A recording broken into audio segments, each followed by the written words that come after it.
What is up, guys? This is episode 3 of the Please Stop Talking podcast. I am your host, Brett, and I have with me the other guy who's the host, Donovan. That's me. Okay, look at that. We're doing better at this, or I am at least. I sucked at the first two. Oh, I thought you were saying that I was doing shitty. I was like, fuck you. I'm amazing. We are my a God. team. Let me already fucking get this shit out of the way. It was last night. My sister went to make rice. They have a rice cooker, which, say what you will. It's like an unnecessary device. But okay, so you admit that just a pot and a lid is fine. Yeah, a pot and a lid is fine, but I love it. Like, while they were gone last summer, I used that thing all the fucking time and it was amazing, and I totally plan on getting one when I get my own place. But yesterday she was making rice and, it didn't work. And then, I opened it up and the rice was, half cooked, but there was no water left. And I was like, oh, I think you probably just didn't put enough water in it. And she's like, no, I put the exact right amount in it. I think it's just broken. And I go, oh yeah, I forgot that you're perfect. And she, freaked out at me. She's like, oh no, I forgot that you know everything about everything. And I'm like, there is no more water in here and the fucking rice isn't cooked. What the fuck do you want me to say? All right, sorry. That was a tangent. This is the podcast, and the first section, it's going to be kind of different. This should be the third episode. I wanted to add in a small section for current events. Small. Just to let me put an emphasis on small. I want it to be between 2 and 4 news articles that happened since the last time we recorded the podcast. And let me say, since we last recorded, we could record literally every day for 6 weeks and or every day for a week and put this all in a backlog, or never record for a month, because that's how shitty Donovan's schedule is. Yeah, it really is that shitty. The point of it is we both are trying, I think, to send each other news articles. We're emailing each other the links and we're trying to come up with a list, and then we're supposed to narrow it down to between 2 and 4 articles. This time, since I decided to do this, was yesterday. Oh, yeah, I think it was, or something like that. We only had 4 or 5 articles to choose from. So this time we have 2, maybe 3 articles, and we're gonna just start talking about them. So the first one is, scientists argue that the U.S. ban on human gene editing will leave it behind. It's a Vice article. It's Motherboard. Brett was really insistent on talking about this one, and I think this is... I'll just give you the floor here. Okay. I'm fine with gene editing. If you, I don't know how they actually tell. Do they, shove, a toothpick up the girl's vagina and, get, a sample, when you, make brownies or whatever? I don't know how they can, detect genes early on. Really no idea. I think that it has to do with the 2 parents and their susceptibility to certain diseases and shit. Okay. I don't know, maybe they can... almost 100% guarantee, though, kid was going to have, autism or something based off the parents. Or I thought it was, they got, placenta... I guess placentas after pregnancy. I have no idea how babies, anything, in the womb. I'm lost. I don't know. It's not because of bad sex ed. It's just, I don't care. But, however they do it, no one's going to tell me. But, I think that's fine. If they're, the doctor comes in the office and goes, okay, mom and dad, your son has an 85% chance of developing autism throughout its life. Do you want to edit the genes to not make it bad? I don't understand why anybody would be against that. Yeah, I know. I guess it's the religious argument, right? It's you're messing with God. Yeah. I don't know if you know this about me. I think I've told you this. I get really anxious around special needs people, and it's not because they scare me. You told me that. And it's because it was a traumatic event as a kid. I was in a gym. I was in the babysitter section. I was 8 or 9. They had an N64, and I was my sister was in, my brother was in there, and he was 3 or 4, and there was this 19-year-old guy, but he had a mind of a 4-year-old where he just all he did was draw Buzz Lightyear and Woody and watch Toy Story 2. He put Toy Story 2 on. He had his dolls with him, the Woody doll and the Jessie doll. It was hoo, hoo, hoo. I couldn't actually say words, and it gave me traumatic shock where I just can't be in the room. I'll have to leave the room, and I don't understand why you would not want that to be avoided if you could. Yeah, I feel it's inarguable that a life where you don't have some kind of mental retardation or some mental impediment isn't better than a life where you do have some kind of mental illness or that. I have 2 guys who work with me who do have a mental illness. 3 guys, mental illness. Some is a little bit more obvious than others, but it's still that's still a burden on. Well, it's not a burden on me. I'm not saying it's a burden at all. I'm just saying it's you have to treat these people differently because they are different, and it's you don't want to, but you do, and that's really fucked up. And why would you want to like have the whole society see them as like, I guess, a failure? Not really a failure, but that they're where they're going to go in life is not nearly going to be as high or successful if they didn't have the problem. That's what I'm saying, is that to me, it has nothing to do with like public perception. It just seems like if you won't allow them a chance at least to not have this disability, what kind of quality of life are you giving this kid? Like, that's what you want for them in their life, is to have to go through and have to struggle through everything? Yeah, and dependent where they're like, mentally developed, they could actually see like, I've like read like, on Reddit, like people say like, yeah, I have a form of mental retardation, and it actually bothers me that I see other people like happy and married, and I know I will never have that. I'm just like, that's really, really depressing. Yeah, like that would be the worst, to know that you have it and know that there are certain things that you can't do because of it. Yeah, but like still like, that would just be the worst. I know, and I was like so depressed because he's like, yeah, growing up, I would ask my mom, like, Mom, when is this going to go away? When am I going to start being normal? And it's just like, that's so depressing, and I just don't know why. Yeah. And like, and I know you're not wishing it upon your kid, but I just, like, when there's a solution, why not take the solution, even though it's like against religious beliefs? It's not like you're killing the kid or anything. Yeah, like, we're not going through abortion. Just understand, even if you accept like the Bible as fact or whatever, they literally didn't know genes existed when the Bible was fucking written. So how about we just move on a little bit? Like, you pray to God for him to get better. This is God's answer, if you want to look at it that way. This is God saying, yeah, right? Here's the answer. Just do it. I've always looked at it that way, too. It's like, oh, yeah, God will take care of it. Maybe God sent this solution. Maybe God sent this cure, and you're refusing it. Yeah. Why can't they go hand in hand? I'm going to quote a movie here. You're going to really think this is weird. I'm going to quote Bruce Almighty. Like, Morgan Freeman plays God, and he goes, when someone asks me for bravery, do I give them bravery or a chance to be brave? I'm like, that's exactly what God does. Like, he doesn't give you what you want. He gives you the opportunity to act and be what you want. Like, you want this. I thought you were gonna quote Futurama, that episode where Bender meets God or whatever. When it's God, like, if you do the job right, they won't know you exist, or whatever the fuck it is. It's if you do the job right, people wonder if you do anything at all. I quote that all the time at work about myself. Like, how much basically, you're just a god. You're the god of Home Depot. Well, people don't realize, because I'll be on overnights and no one watches me, no one gives me a list of stuff to do, and I just get stuff done. And then I'm like, he'll walk in, it looks really nice. I'm like, yeah, you're welcome. And then like, if you do the job right, they'll wonder if you're doing anything at all. That's exactly it's true. Because like, we have these things called Homer Awards, where if you get 3 of them, you get a bonus, like $60. Then it's like $80. I don't know the level. I've had 2 of them while I've worked there. I know people who have done way less than me who have like 5. Wow. I'm just like, because like, I don't really care. I'm not like childish, and I know it's like a way to like, oh, we care about you, because they're merit based, but they're merit based off a human, and there's no like.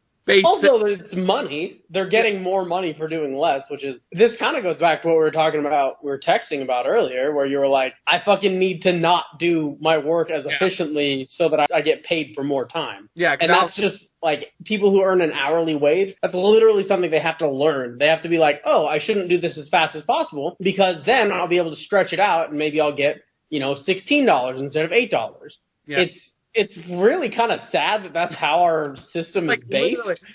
I was working so hard. I'm like, I'm about done. I need to go take a break. I need to stop, to slow down. And then I like went outside and did other things, trying to clean up. And I'm like, look at that. And then I finally went home because I'm doing too much. I get paid to just work slower. Like, you can say, oh, that's just cheating the system, or when you work slower, you're not working as hard. I can work just as hard. It's just I'm not giving 110%. I'm giving 100%. No, you could give 110%. Just spread it out over more time, because you'll get more money. Yeah, it's like playing a video game, right? Like, you get Fable with the bartending, I guess, but it would be the opposite, because sure.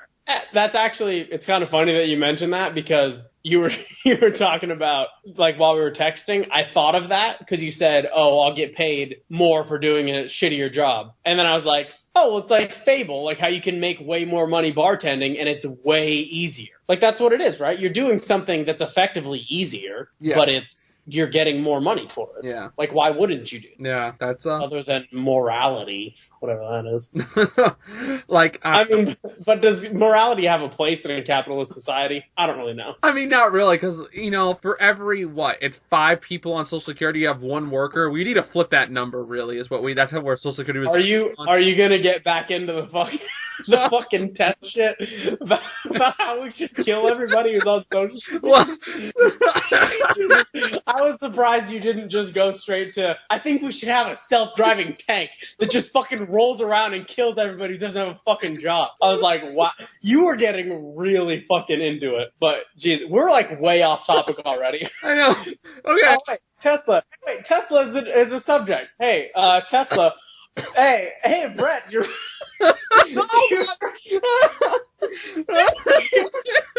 Remember how we talked about Tesla? I'm just thinking of a tank that rolls around and it kills like every 5th person it sees. Fuck, dude. Hey, Brett, remember how we talked about Tesla and about how self-driving cars were good? Well, it turns out that people are figuring out how to hack them and make them think that there are things that aren't there that are there. So, or opposite, I thought also where they can make where they are there. So they can hide or spoof obstacles. So they can either something that is there, they can make it think that it's not there, so it would crash into it likely, or something that isn't there, they can make it think that it is there, so it'll swerve around. And that was anonymous, right? Like they were the ones going to or they mentioned them? No, I don't think it was anonymous. It was a group of researchers at the University of South Carolina. University of South Carolina, Chinese Zhejiang University, and the Chinese security firm Qihu 360 says it's done just that. So it was 3 groups, I guess, that all worked together, and they're saying that they are going to unveil the tests. They're going to do some tests at a DEF CON hacker conference. Okay, that's what I was thinking of, DEF CON. Yeah, so... Is that the convention? Yeah, DEF CON is the... Yeah, it's in Vegas usually, right? Yeah, it's a hack convention. They'll steal all your information and put it on the wall of shame. Like if you get on the login, and they're really into it. Yeah, so I just think that that's interesting that we're talking about it on the last podcast, and as it turns out, I mean, to me this says we should be putting more effort into self-driving cars because they are going to be safer, but we need more money in them to make sure that shit like this isn't going to happen. And they do go on to say, it would cost $180,000 to get the equipment that they used. Yeah, there's a $90,000 signal generator from Keysight Technologies and a VDI frequency multiplier that costs a little bit more than $90,000. So it would be unfeasible for just some random hacker to do this. But the technology is there, and you know that the fact that it can be done means that people are going to be trying to do it from here on out. Yeah. They basically have a proof of concept right now it's like, hey, we can make these cars not see anything, and that'll really fuck up their autopilot. Which if you do that, you're really fucked up, because you're really just ruining things for people, which I guess people like to do. That's what the whole reason people have viruses. Yeah, I've never understood the reasoning behind let me just have a virus and I'll infect everybody's computer. People I understand dicks. That's what that is. There's monetary gain, but the ones where it just destroys all your shit, why? Why would you? It's the same reason people like to cheat in a video game. It's just they like to do it. It gets them some kind of short, chubby. I don't know. Yeah, I guess, or maybe it's a metrics kind of thing where they're I wonder how many people I can infect. It's just a fun game to them. I don't know, but I've never really understood that. I guess I don't have the right personality for that, but that's fine. It's why I can never be Fallout. So yeah, we didn't want to waste too much time talking about this because we've already talked so much about Tesla in the previous episode, but I think that it's interesting that autopilot for cars is such a new technology, but they're already finding ways to hack it, to make it not work the way that it should. So I think that that's something that Tesla is definitely going to need to look into to make sure that everybody still has faith in their self-driving automobiles. I'm just going to say something right now. I'm holding back laughter because I keep thinking about the stupid tank that you put in my head. I'm just going to grab my gun and turn in my head. You know that's going to happen, though. Yeah. Just that's going to be the next tool of war or whatever. Is just, I guess maybe it'll be a drone, though. It probably won't be a tank. It'll just be a self-piloting drone that just goes and oh, hey, there's a guy right there. Let me kill him. I don't think it's going to happen. Piloting. I think it'll have a pilot on a computer. I think. No, I think it's going to be autopilot, man. I really do. because right now they have drones that are piloted by people on computers. Yeah. That's like a job that they have. Yeah. I'm saying that in the future, and it's probably going to be coming sooner rather than later, they're going to have ones that are just like, it's just an autopilot thing, and it's on a like a sentry mode kind of thing where it just goes around in the sky, and if it sees somebody who it like can match to a list of hostile combatants, do you think just it's fucking weird kill them. that we're moving towards like auto warfare, like warfare being fought just by robots? Like, it'll be battle bots, dude. I fucking love that. they could live stream it. Like they could have like a drone up there flying. They could. Like they said, because you know how war has rules. I don't know if you ever heard that. Like you can't shoot at paratroopers. Yeah, the rules of war. Yeah. No, you could totally shoot. I would shoot paratroopers. Fuck. Well, like what are you gonna fucking do? Oh, it's a war crime. No, don't fucking parachute in then, asshole. Where like one guy is like. They set a rule where all the drones that are like dressed in white for the UN colors, you can't shoot at because they're going to record the battle and live stream it on Twitch. Because you can stream it. Russia got a little advance on us in the desert. They took over our bungalow. Oh, we're getting it back. Capture the flag going. It would just literally be fucking video. It would be like StarCraft, basically. Yeah. Just who can produce the most fucking drones and shit the fastest. Yeah, exactly. We're getting close, though. I want to see the next 5 years. All right, so Tesla's autopilot got hacked, and we thought that was interesting. But all right, back to Brett saying how he wants to kill everyone who's retarded. That was what you said. Oh, and no, poor people. He wants to kill all the poor people. He was probably going to say something about killing people with disabilities too. So no, disabilities are fine. Being poor is fine. I'm just saying, if you had to choose between the two, which one do you put out first? Like you gotta pick one. You put me in a situation, Donovan. Like you gotta run this metrics of like what's their life savings? Do they have debt? How many children? All right, so gene editing. We're going back to fucking gene editing, which I think is going to get us into a similar place where Brett fucking talks about how he hates everybody and wants everybody to have fucking blue eyes and white hair or blonde hair. I'm like, gene editing is fine. You know, eugenics to some degree, I think is not a bad idea if we could, like, implement it to, like, sure, everyone can have one kid, but if you have a higher, like, not GPA, because there's, like test taking skills and stuff like that. I don't know. I guess make a test that isn't based off test taking skills. People who are way smarter than me can figure that stuff out. Like if you're more successful in life, you have a higher limit to how many kids you could have. Yeah, like essentially you go into the hospital and you get a kid, and then they take your keychain and they hole punch it and be like, oh, you can't have another one with the, you know. Or they just, know that you have a kid because it's fucking 2016 and yeah. We don't necessarily need to punch holes in cards.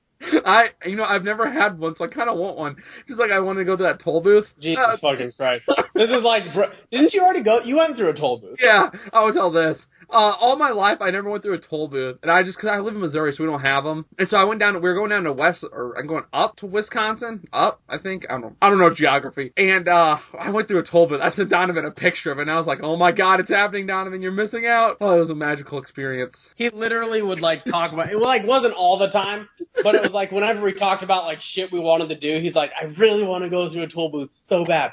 I'm like, it's not even remotely fun to do. You just fucking put your money in the thing, and the fucking thing goes, and you can go. Yeah, maybe I shouldn't be part of eugenics because of that, but hey, Yeah, maybe you should have a limit of 0 kids or something. No. Maybe it could be based on your tax bracket, how many kids you get to have. You know what should be a good way is if we can include do you prefer tutorials in video form or article form? That should be a good yeah, pretty much. Anybody who likes video tutorials is a fucking idiot.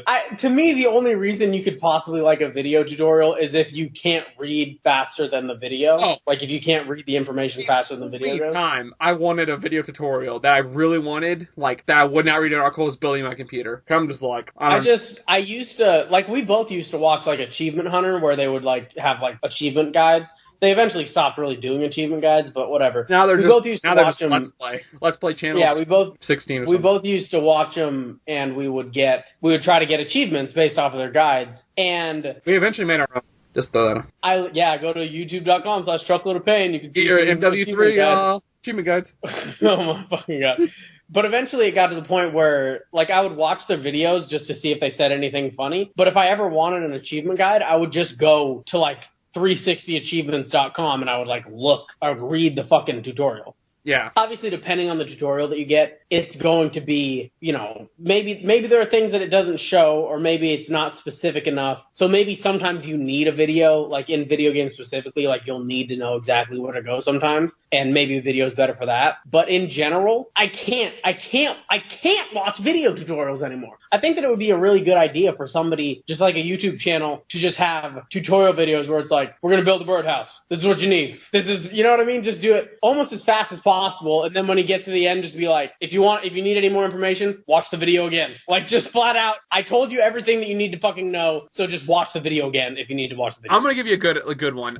I used to watch him. He used to do weapon guides for the Call of Duty series. It's called Xbox Ahoy. He literally did a video, like he would do one gun a week. Like, this is the AK, you unlock it at level, 70 or 67. And he would do it in the order you unlocked them. And he would actually, like, it was super scripted. Like, he wrote a script, be like, this gun was made in 1947 by Heckler & Koch, shoots a 7.62. And in the description, he just copy and pasted his script. Like, I was gonna say that too. Like, the videos, like, there are a lot of videos that do that. And I'm like, all I do is I pause the video and I'll go down and, like, read the guide. Yeah. I'm like, why did I even go on YouTube for this? Well, because, like, some people, like, he had a really, like, he really did a good job. It's just, I just want something faster. Because here's how a YouTube video works. Okay, I need, let me say, why isn't my Wii U working? Why isn't the screen coming on? Okay, guys, hey, what's up? I'm going to show you why my Wii U isn't working. By the way, I love Splatoon. You hear about what they're doing? No, you already fucked it up. You need to do this for the first 30 seconds. Then I'm, like,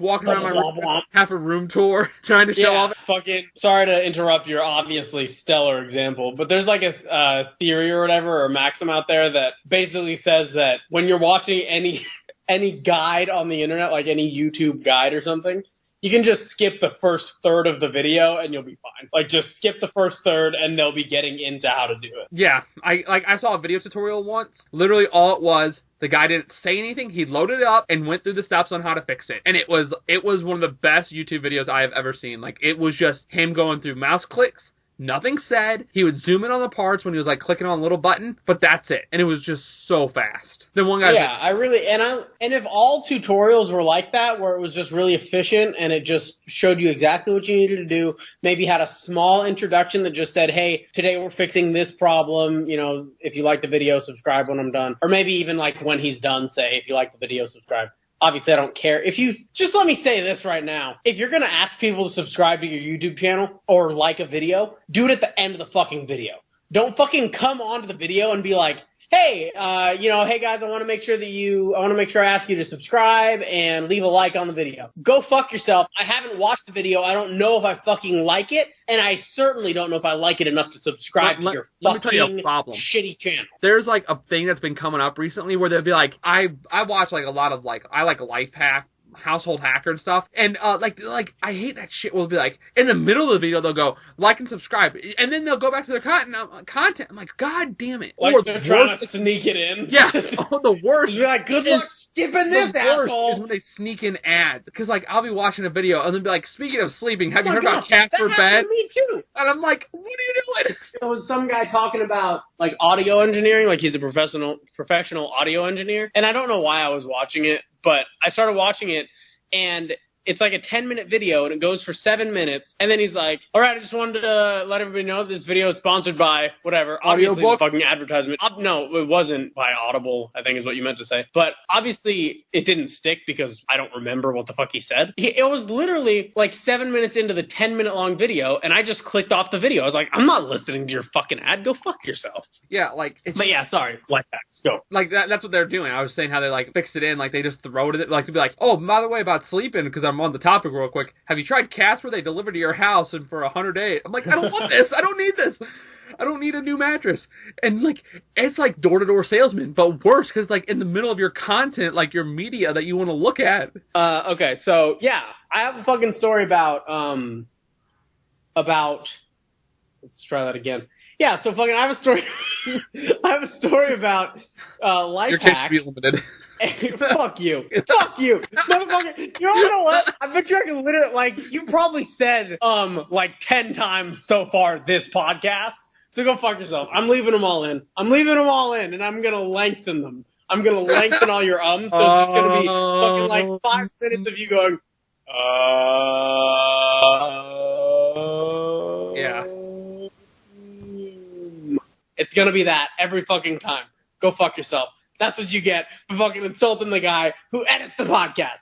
But anyways, there was a life hack video that I saw a while ago, and it was talking about the best way to eat a banana. Have you seen this? Where you peel it from the bottom? Where you peel it from the bottom, right? Because that's how the monkeys do it, Brett. And you know, monkeys are fucking way smarter than people. It's not like people would have fucking figured out how to do something better than a monkey. That's why we all fling our shit at each other. That's fucking, that's what the fucking monkeys do, so obviously we have to do it too. But anyways, I've already sent you a video of this about me, you know, ranting about how stupid it is that people fucking actually do this. But today, I got done with PT, and after PT, my recruiter, because I guess he's just a nice guy, or maybe it's like policy, he always buys me a banana. Like, we'll go to like a little store, and he buys me a banana. They have like a bunch of fucking bushels of bananas, and he'll buy me one. And he always buys himself one too. And today, I actually saw him peel it. He fucking peeled it like that. We have like a 30-minute ride back to this house. I fucking argued with him about how to peel a banana for that entire 30 minutes. And it always came back to, it's the best way to peel a banana. And it's like, motherfucker, that's what we're arguing about. That's the argument. You don't get to state the argument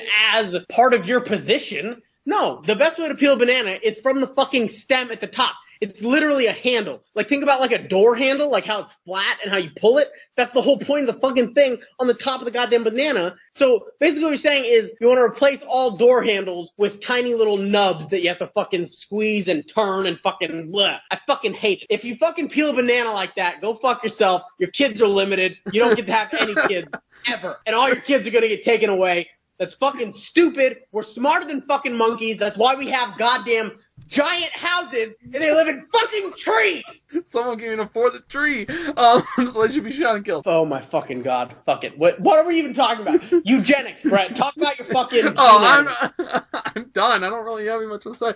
All I said was alright. Well, then let me say my fucking position on it. I think gene editing is fucking awesome. Let me give you just a little bit of where I'm coming from on this. I'm not a very religious person. I'm agnostic. I don't think that there's any way to know for sure either way. I don't understand how people can be atheists. I kind of understand how people can be theistic because it's believing in a higher power, believing that something created this. And also, the main reason that I'm not atheist is because I'm not quite sold on we made something from nothing because before there was something, it was possible to do that. Like, have you heard that? Have I explained that to you? Oh, because the Big Bang, there was nothing, and then all of a sudden we have a universe. So the theory for why it was possible for the universe to come into existence is that before the universe existed, nothing was bound by the laws of physics of this universe. Before they wrote the laws of physics? Yeah, So they weren't breaking the laws of physics because they didn't exist yet. Because the laws of physics just defined the interactions between the stuff in our universe. So before the universe existed, you would have been totally fine making something from nothing. And in fact, it's more likely to happen because what is it? The fucking like large numbers or some shit. So I'm not really sold on that. That to me is basically just them saying, yeah, we don't really know how it happened either. So yeah, I'm not really sold on that. So to me, that's not a convincing argument for why there is no need for a creator. But I'm also 100% not sold on any of the positions of like any major religions. Like, I don't believe that Jesus Christ was the Son of God and he came down, and I don't believe that Muhammad was a prophet or blah, blah, blah, blah. I don't believe in any of that. However, let's just say this. I think we both agree on this. The Bible, like, even though we don't, like, believe in all that, the Bible is a great teaching tool. Very good. Like, don't kill your neighbor. It has, like, a lot of good morals and stuff, but Yeah, but it also has a lot of bad morals, too. You know. I mean, the thing is that you need to look at it for the time. You need to adjust it for the time. There's a lot of shit in there about like slavery and how it's okay to have slaves and beat your slaves. And don't like type in like ebonics and stuff, stuff like that. I think it has good points. It's just you just say don't type in ebonics. Yeah, when they're like pigeons that they flew out of the house. You ever see the Flintstones, how they like turn on the TV and they press a button? What the fuck are you talking about? You ever see Flintstones when they like hit a button and like it just flies over and touches the TV? I thought they like advanced that to where they could like type like by having multiple pigeons in the typewriter and fly over and like land and get the guy. Wait, do you not know what Ebonics is? No, Ebonics is like, yo, yo, yo, it's your boy. Okay. Wings of redemption. So alright, so this is tangentception now because we're in a tangent within a tangent. Kill yourself, I hate you. I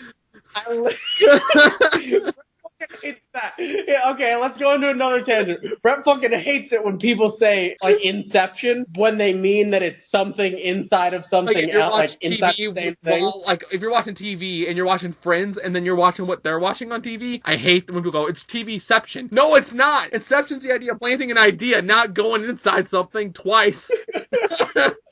Oh man, it's tangentception right now. But let's go back up a layer of tangents. What we were talking about before? Fuck me, I already forgot. Ebonics? Yeah. So you're saying that it was in the Bible for people to not write in Ebonics? I feel like this was just a terrible joke that like I didn't understand or it didn't hit with me. The Bible. There's a lot of words. And now it's fucking just gone on for too long for me to be able to edit any of this out. So I went to a Catholic high school, so I know a lot about the Bible. Like I had to take religion classes and shit. I took literally like in my first year, my freshman year, I had to take a class called Christology. Was it Christology 101? Christology. But to be fair, I actually enjoyed that class because I thought it was going to be like just about how Jesus is amazing and everything, but it actually ended up being about just religion, like all religions, and how their interactions and shit. I thought that was pretty cool, and it was actually taught by my favorite teacher that I've ever had. His name was Dr. Rohr. He was fucking awesome. He was like crazy. He actually was the person who got me into Magic the Gathering. Yeah. I'm a total nerd, and I really like Magic the Gathering. YouTube.com/chocolate of pain. Get all your Magic 2013 guides. Because they're in a hot supply. Those Magic 2013. Hey, when that game went free, it totally boosted our sales again, our views again, not sales. I really am shocked at how well those videos did. And I figured out the reason why is because people like posted them on their website. And I was like, what? Why did they post them on? Just for anyone, when we got Magic 2013, the first thing we did was we made guides on the 10 challenges. Me and Donovan, and I want to say First Blood, but First Blood really only sent us backwards. Sat there for like, I think it was 9 hours straight. And let me be clear, just playing 10 challenges. I did like most of them like by myself. Like, no, we were going in the party together. We went all the way through all 9. It wasn't all of the challenges. No, I absolutely did the first couple of challenges at the very least by myself. I were talking in the mic, and we were just like running through them real quick because they weren't hard. Because it was like block this one creature attacking, and then it swing back. It wasn't bad. But then we got to like level 8, which is sculpting the perfect warrior. Jesus Christ, that took us 2.5 hours alone to figure that one out. That was fucking ridiculous. And then we finished that. No, because then I must have done. I must have done the ones after that without you then, because you went to bed right after. No, you did. You went to bed in the middle of me recording that video, because one of the things that I say during the video is, all right, and then Brett Varg leaves your party, and then you did the Save Your Praetors, which is like you have to beat level 5 challenge. There were beating each Praetor once, and then it's 5 different ways with killing one Praetor each time. I did more than that by myself. Oh, you might have did the last one was like a Goblin Assault one, number 10. I think I did the last couple of them by myself. Okay, well I know we did number 10 or number 8 together, because I figured out number 8. That was a long time. That Say Your Praetors one, Jesus fucking Christ. And the worst thing about it was, like, everybody was talking about, oh, this challenge was so hard for all the other ones, and then on that one, it's like the least viewed guide out of all of them, and then everybody's like, yeah, this one was really easy for me. Meanwhile, in the video, the entire time, I'm fucking bitching about, like, oh my fuck, I don't even fucking want to look at this goddamn video. Yeah. I want to fucking just follow the shit that's in the video. I don't even fucking want to sat there for 2.5 hours, and First Blood's like, oh, I figured it out, and then we like followed his steps, and he's like, oh wait, I thought I did, but I thought we followed his steps, and wasn't it like we ended up at the same place that we were before? No, because it was like 20 minutes trying to follow his steps, and we're like, this doesn't work, and then it was like we finally figured it out, but it was just him saying how he got it right, but then he's like, oh wait, that doesn't work because you still die at the end. That was fucking ridiculous. Yeah, we're in a bomb. So Christology. That was tangentception again, dude. It's crazy. So I know a lot about the Bible and I know about like basically everything that it teaches in the Bible. There's a lot of fucked up shit in there, and even the way in Catholic high school, the way that I was told by Dr. Rohr, cool guy, Dr. Rohr, if you're listening to this, cool. He like fucking knew like a bajillion different martial arts, and he's like, I could kill you 6 billion ways with this fucking tissue. I thought it was fucking awesome. And he had like his calves were like fucking 3 inches thick. I was like, Jesus Christ, like they were fucking huge, dude. It was crazy. But the way that he told me is, the way he told the class, is that you interpret the Bible. It's interpretive. You don't read it and say, oh wow, God created the world in 7 days or blah, blah, blah. It's interpretive. You have to look at it and you have to try to look for the message that's in the Bible, and that's what you should follow. That said, some of the messages in the Bible still a little bit fucked up, even if you don't look at them literally. So that's just where I'm coming from with religion and shit. I don't believe in any of the major religions. I'm agnostic. Nobody has given me a good enough answer to where did the material that started the Big Bang come from? Because I'm always like, where did the universe come from? Or where did the matter in the universe come from? And everybody's like, Big Bang. I'm like, you fucking idiot. No, the Big Bang is the beginning of the expansion of the matter in the universe. It has nothing to do with creating the matter. So there was all the matter, infinitely dense, and then boom, started an explosion. I don't really understand the science behind why the explosion happened. I don't really get that. I mean, I maybe a little bit, but it was just the expansion of the material, and nobody's given me a sufficient answer to where that material came from. So that's where we're on in that. We have gone through, I feel like at some point we're gonna have to start writing down the tangents that we go on so that we can fucking breadcrumb our way back to the fucking point. I'll get a notebook next time, a notepad, and just start. I have a notepad. As do I. I have that sweet ass notepad. Yeah, but you're in Guam, so it's like so humid that's just gonna melt the paper. He's just jealous. He's jealous, you guys. It's an awesome notepad and he doesn't fucking have one. Speaking of notepads, go to GameStop, pick up your Arceus. Jesus fucking Christ. This is probably literally not even going to come out while that promotion is going. So good job. The problem with saying like, don't do this, religion, blah, blah. I feel like if you don't know for sure that that's what God wants, then why are you making your life worse? I don't think this is where the tangent was at, but, oh yeah, I was just going to say my fucking place on eugenics. All right. Don, I'm going to edit the rest of that part out. And 3, 2, 1. All right, so the way that I feel about gene editing is that I think that it's awesome. And I think that anything that we can do to improve our lives, like collectively, while we're on Earth for, the 76 years or whatever the lifespan is now, while we're on Earth, I think that we should do it. I think that if it's not going to affect other people negatively, this is the same thing that I said about the transgendered debate. If it's not affecting anybody else and it makes that person's life better, I say we go. I don't think that there should be any limitations on making the quality of life for everybody be better. And I think that this is one of the most profound ways of doing that we have seen in a long time. And it's not like, oh, the cell phone is amazing, right? But really the cell phone is just like a distraction. It's no better really than just the telephone, other than being a distraction. And maybe you could say that improved quality of life, but to me, it really is, it's like a coin toss whether or not it improved quality of life or just distracted you from the quality of your life. It's kind of in the air. Change the quality of life, maybe? I mean, that's debatable too. Like, it could just be a lateral it's a nuisance. Move, you know what I mean? Like, just, it didn't make it better, didn't make it worse, but it just made it less noticeable. So I think anything that you can do that actively improves the quality of somebody's life, I think that's something that you should 100% go for. So that's where I'm coming from, just because I don't know if there's an afterlife. I don't know if there's some kind of higher plan or whatever. So all that I know is that we have what we have here. And if I can make somebody's life better, if anybody has the power to make somebody's life better and it doesn't hurt anybody else, doesn't make somebody else's life worse, I think we should be pursuing that wholeheartedly all the time. Which I want to lead into, when you say doesn't make anyone's life better, because stem cells is definitely like an idea that makes everyone's life better. Like, stem cells are an amazing thing because they're cells that are unspecialized and they can be transformed into skin cells, heart cells, brain cells, I think. It's not stem cells. There are unspecialized stem cells, and then there are other stem cells, too. Okay. They're like all into the same category, but okay. I can look it up. Stem cells, we don't allow stem cell research in the United States. It's against the rules. And I think Europe does, though, so if you want to have stem cell surgery, you can. Mm-hmm. Yeah.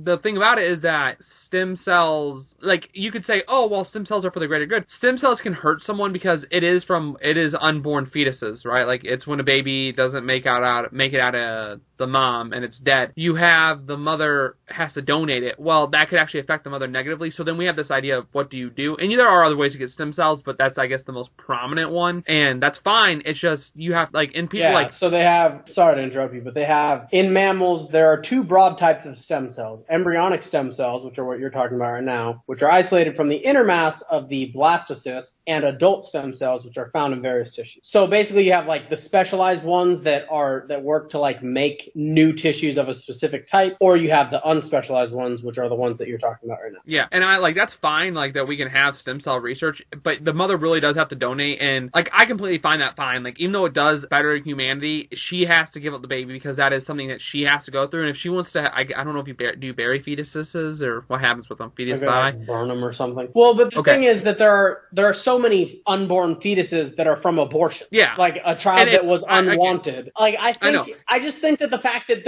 it is possible for them to get stem cells willingly from people, like to do research on. That's what I'm saying, is willingly. Like put a form, it's like, hey, you have an abortion, which is a whole different topic that I don't feel like we need to get into. Do you want to donate the baby to stem cell research? It's like, yes or no. It's like a checkbox. I guess even for certain people, it could be, you had a miscarriage. Do you want to donate the baby to stem cell research? Knowing that it could help. Like, it's like the whole idea of, like, organ donors. Like, I'm an organ donor. I don't know about actually, like, you know, hey, if I die, go give this guy I don't know what they can donate. Left lung. My brother was as well. He, after he died, somebody had his liver. And they made, like, a big deal about it because my brother liked to drink. They made, like, shirts and shit that said his liver lives. And I was like, really? Like that's weird. That's how you want to, like, remember him? But that's a whole different subject, like how I feel about everybody who did that kind of stuff, like the people who did that specifically. But yeah, I think that's basically what it is. It's like, it's sort of like an organ donation, but it's just your kid. And I understand that it's completely different. But I do think that if people are willing to donate that, there should be no hangups about it at all. Because like you were saying, while in the cases of, like, you know, miscarriages and stuff where it's a potentially wanted child, that's completely different. Where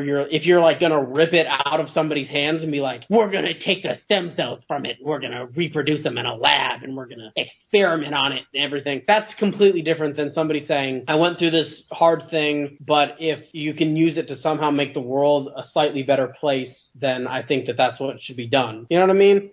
Absolutely. People need to just figure out, like I understand it's very traumatic. It's like when my dog died, I was really depressed. We don't understand. We're never going to understand that. I'm going to say this super. We understand asterisk, like the concept of something dying, but we don't understand something that is growing inside of us for 9 months dying. Yeah, we understand the concept of loss, but I don't think that losing loss is a whole different caliber. Losing a child, I think, like, losing a baby, like, would be worse than that, but I think that is, like, literally, like, one step down from losing your actual fully formed child. That's what I think. Maybe it's the exact same. I don't know, and I never will, but that's just kind of where I place it in my hierarchy of terrible things that can happen to people. Like, I completely see that. I figure, you know, hey, it's gonna, and that's why it should be up to the mother and the father, and they need to think about it, like, and both parties should, like, if the father's in the life and they're, you know, a happy little married couple, that should have to be on both terms. If one doesn't feel right, they shouldn't. Are we going to get back into our feminism discussion? No,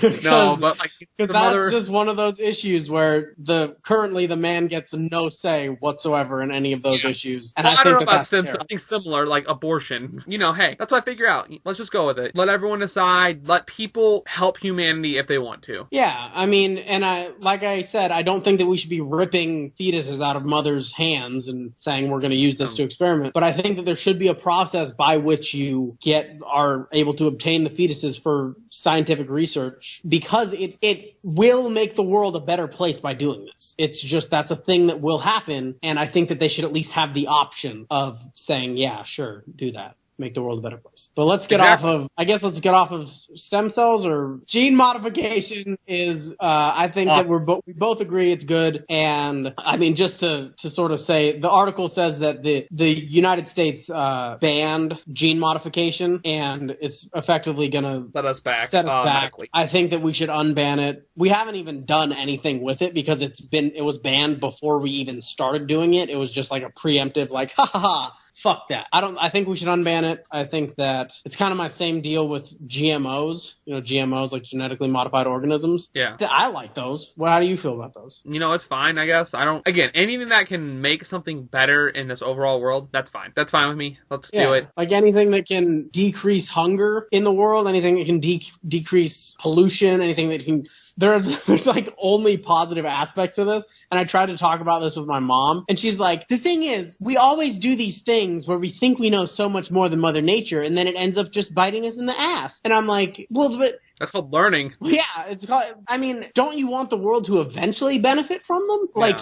It's inarguable that there isn't a future wherein using these has a benefit on society. Like, since even your mom if I'm gonna spoil you. I'm gonna spoil something for your mom, and I know she listens to this. Shit only gets better. The computer you have now is not the same computer you had 20 years ago. Everything. Like, shit is fucked up. Like, these computers. Shit, dude. Fucking, since we're talking about genes and we're talking about computers, have you heard that they like figured out a way to store memory on DNA? No. Like I mean, fucking I have a USB, for a computer. Isn't that fucking awesome? And they can store like a petabyte or something. There's a fucking mosquito. Is that like 1,000 terabytes? It's like a crazy huge amount of data, and they can store it in like 1 cubic centimeter of DNA. Isn't that fucking crazy? What's cool about that? Like, what data could you store? Anything. You just write it in binary. Like the Backstreet Boys. Any data. Oh yeah, good point. I think that's. I'd love awesome. some albums on my DNA. Yeah. Some Johnny Cash. Sure, get it in there. But yeah, I just wanted to bring that up because I thought that was fucking cool. But you were talking about things only get better, computers, something. Yeah, you can't have progress without failing a few times. You really can't. And like even if you do have a successful time, there are places where you can optimize. Mm-hmm. And that's what they do is they look at those places where you failed and they're like, this is why we shouldn't do it. What you really should be saying is, this is why we should be doing it so that we can figure out a way to do it where this doesn't happen again. Like, even if some kid is born with fucking 3 ears or whatever because of genetically modified organisms, which pretty much everybody right now agrees nothing bad is going to happen if you eat these, even if that does happen, all that means is we should be looking at this more. Same thing with the Tesla. We should be looking at this more to make sure that it doesn't happen again. We should be looking at Tesla more to make sure that things don't get objects don't get spoofed or hidden, and we should be looking at GMOs more to make sure that people aren't born with 3 ears. Like, let me tell you something. My sister actually has a genetic disorder. She, and you wouldn't tell, but she has accelerated growth. Like, they told my mom when, like, she was, like, in the hospital, like, born. She's like, she is going to develop boobs faster. She is going to get, she is going to mature a lot faster than the other kids. She's the second tallest kid in her class, and she's a girl, which is impressive. And, like, I'm like, they got that down to they got it down that early on that they could say, yeah, she's going to develop way faster. Yeah. She has to take hormones to actually prevent it. Wow. To, like, stop. Because it's so accelerated. And they said if they don't, she could actually have problems, like, being pregnant because her hips could widen way too early when her body isn't ready for them to widen. And also, I don't know how that would just be, like, a problem for her socially, too. If she's, like, way bigger than everybody else. Yeah, and, like, I mean, she's super tall, and I can have, like, a more mature conversation than I could with, like, my cousin who's 1 year younger. It just feels like she's so much older. And I know there's, like, times where in maturity you do, like, kind of, like, jump a gap. Like, you go from, like, 11 to 14, but you're really only 13. I know it's different, but she is just so much more mature, and it really is kind of scary. Like, she has to deal with the whole, I guess, like, growing up faster, but she has to deal with this thing, like, genetically beating her down. I don't know if it actually affects her mentally, but I don't know if she knows about it yet, but, she has to take hormones. I don't know, like, my parents may would have got rid of that or stopped that if they could. I don't know. Yeah, maybe. And even if that diagnosis didn't end up being, I was going to go off on a tangent. I'm not even going to bring it up anymore. You continue. Okay. I'm like, she's in the 3rd grade and she has to have, like, wear bras and stuff because of that. Like, she has to, like, go shopping. And I was like, it's super weird. It's really weird. She's going into the 3rd grade. That's really young. Yeah. Huh. I know. Yeah, I mean, and that's obviously, like, that seems less severe than, like, Down syndrome or something. But, yeah, no, for sure. Even just little things like that. Or even, like, let's be real. Even if we want to go to the extreme and be like, if you want to just choose all of the attributes that your kid has, if you want to choose hair color, eye color, Trophy winner, dick length, like anything. If you want to fucking do that, you should be able to measure that by. Yeah, sure, go ahead. Like, I like, obviously, we don't know how much they can actually change. I might not be able to, like, measure, like, pretty good fucking idea. Let's be real. Well. No, me and you, like, I don't know, like, how much they can actually genetically alter. Like, I don't know they can make them, like, completely go from, like, a black kid to a white kid, but I know they can change, like, hair color and eye color to some degree. Absolutely. I think that, let's get off the topic of genes. Fucking, we both think they're a good idea. If you don't think they're a good idea because of religion, go fuck yourself. Interpretive, blah, blah, blah. All right, the next news story is a lot less interesting. Comcast says it wants to charge broadband users for more privacy. That's fucked up. That's really fucked up. That's like saying, if you don't allow me to see you jerk off, I'm going to charge you. I'm going to write you a fine. It literally is, and apparently AT&T has been doing this as well for people who have their gigabit broadband service. They said that in the article that if you want to opt out of their internet preference, real quick, shout out to AT&T. I will never take you on as a sponsor. Just want you to know that. All right, solid. If you want to opt out of their internet preferences, quote unquote, which is a deep packet inspection program that tracks your browsing behavior around the internet down to the second, you have to pay them $30 more. And now Comcast is telling the FCC that it wants to do the same thing because the FCC was saying, no, go fuck yourself. That's ridiculous. Basically, the FCC was trying to tell them, wow, this is even worse than I thought it was. It says that Comcast is trying to get them to stop because the FCC has been crafting some new privacy rules for broadband that would force ISPs to disclose exactly what they're collecting and selling while also providing working opt-out tools. So Comcast is like, no, we don't want to tell people all the shit that we're collecting. That's suspicious as fuck. Am I right? Like, that's fucking... Because I've heard that they can implant a cookie that actually tracks what you're going to, like, even when you go to, like, other sites. Yeah. Like, they can look at what you're doing on Facebook. Do that. Like, fucking, I know, if you go to Facebook, they'll be like, hey, drop a little cookie in your browser. But that's really disturbing because it's like, I don't know. Like, Truck and I don't know if you do this. I turn off all cookies in my browsers. I don't turn them all off because there are a lot of websites where they're like, hey, but I delete them pretty much as soon as I leave the website. That's like, I have them very minimal and then I delete them all. Yeah. I don't like tracking. I have Firefox set up to delete all my cookies when I close Firefox, but there's apparently an extension that makes it so that you can delete the cookies when you leave the website, which I think I'm going to go get it right now, actually. Let me tell you something. My girlfriend, I really don't have anything to hide from her. Me and her on the iPhone family sharing plan, so I can like download all the apps she's downloaded. She can at any point look where I am. It bothers me just because it doesn't allow me to have any kind of privacy. Yeah. And it's like, oh, why do you need privacy? It's like, go back to episode 1 and listen to where you need why having a fort is the best shit in the world as a kid. Same idea. It's just the idea of being private. Like, there have been times where I don't want to be tracked by my parents or anyone, where I just leave my phone at home because it's the safest spot to just leave it back where people like don't know where I am. But then I like, oh, well, I can't listen to my iPod or listen to my podcast or listen to my music. So then you get this whole idea. Like, your family can look at you and it's crazy. And that's like, oh, I know they can all, like, as long as you have a phone on you, they can track where you are at all times. But being able to literally pull up,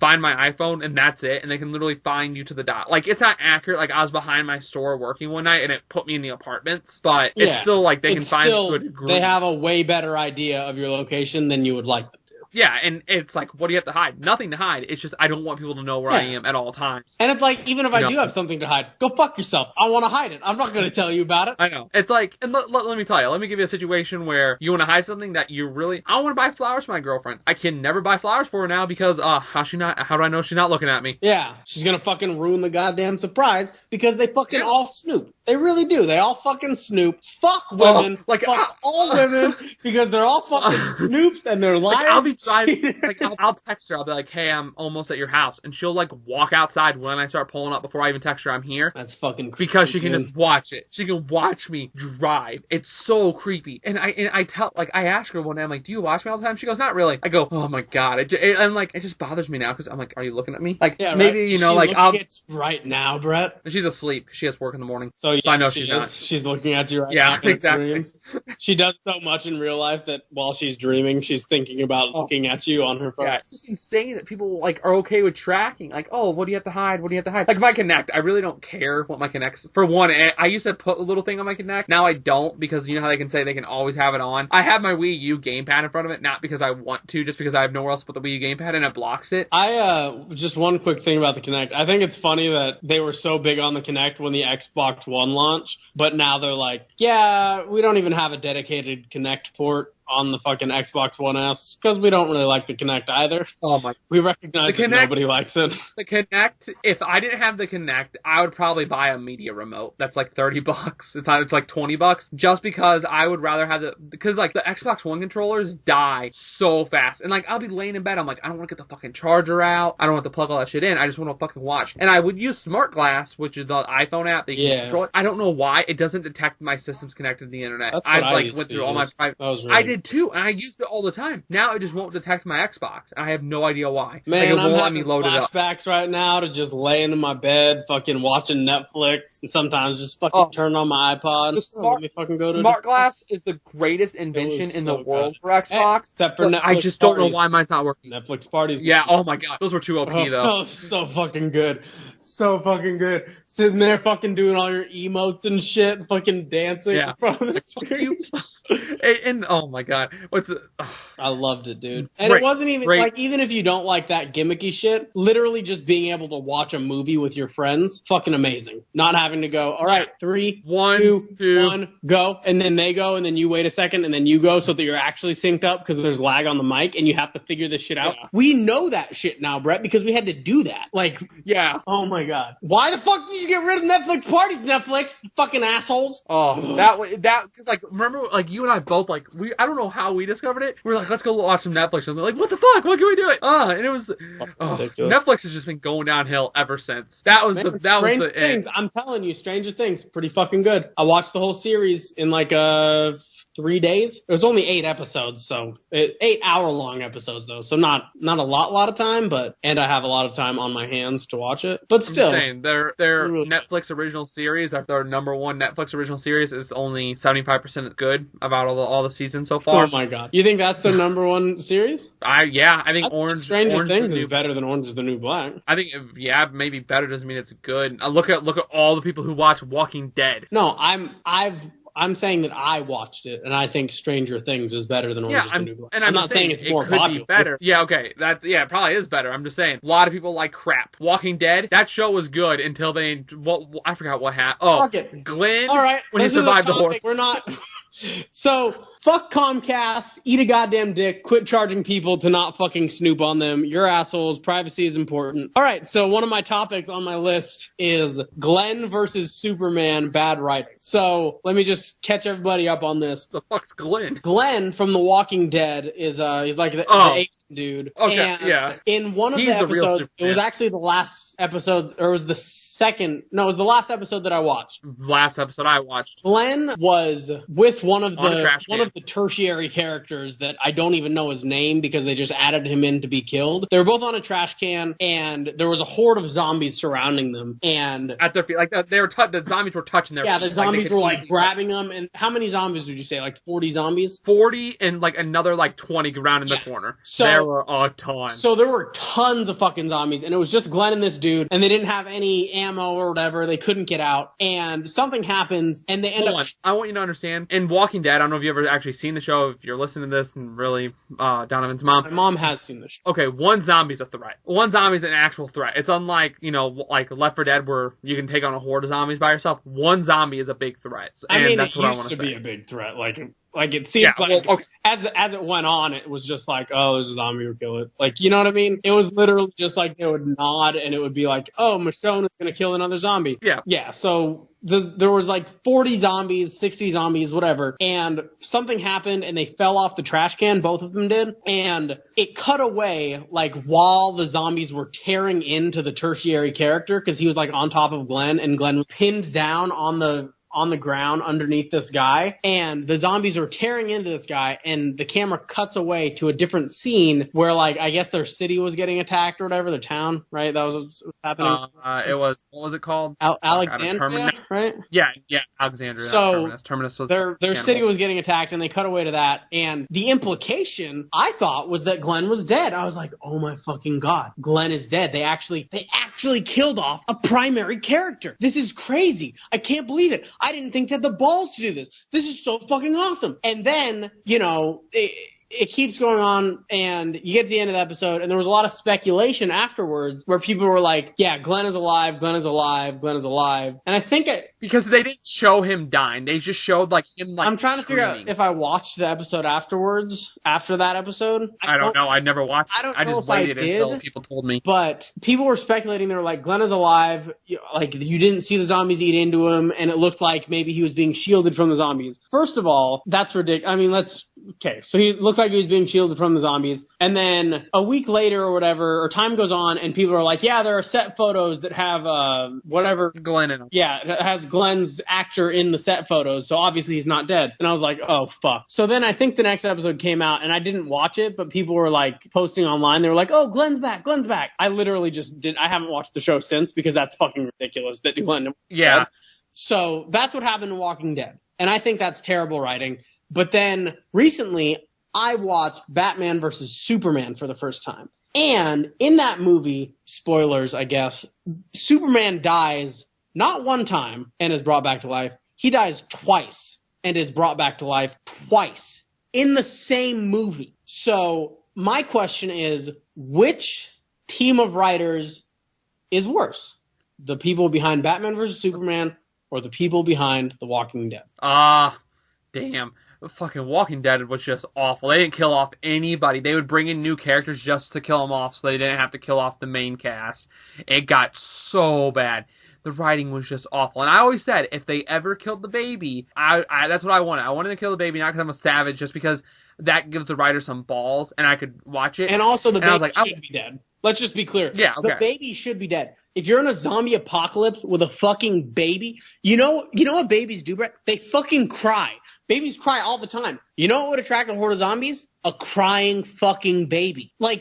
Your baby's going to be crying all the time because your life is shit. It's probably going to be hungry all the time. It's probably going to be thirsty all the time because you can't get its food. You can't get fucking water for this goddamn baby. And it's going to attract the zombies. And eventually that baby is going to be fucking left in its fucking car seat and it's going to get killed by the fucking zombies. Because it's a baby, and that's what fucking happens. You don't get to give goddamn immunity to this baby just because you don't want the fucking people to have to be like, oh, the baby got killed off. I thought that the baby had died in the whatever season finale it was where the prison got invaded, right?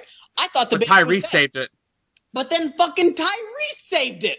I was like, you motherfucker, don't goddamn show me a fucking car seat that's covered in blood and then be like, oh yeah, Tyrese saved the baby. Go fuck yourself. You quit bringing people back to life. Have the tiniest bit of fucking testicles and kill off a main character. You need to do it or your show loses all fucking tension because all of your main characters become super people. They become gods and you can't fucking kill them and everybody knows it. I mean, everybody with a modicum of intelligence knows it.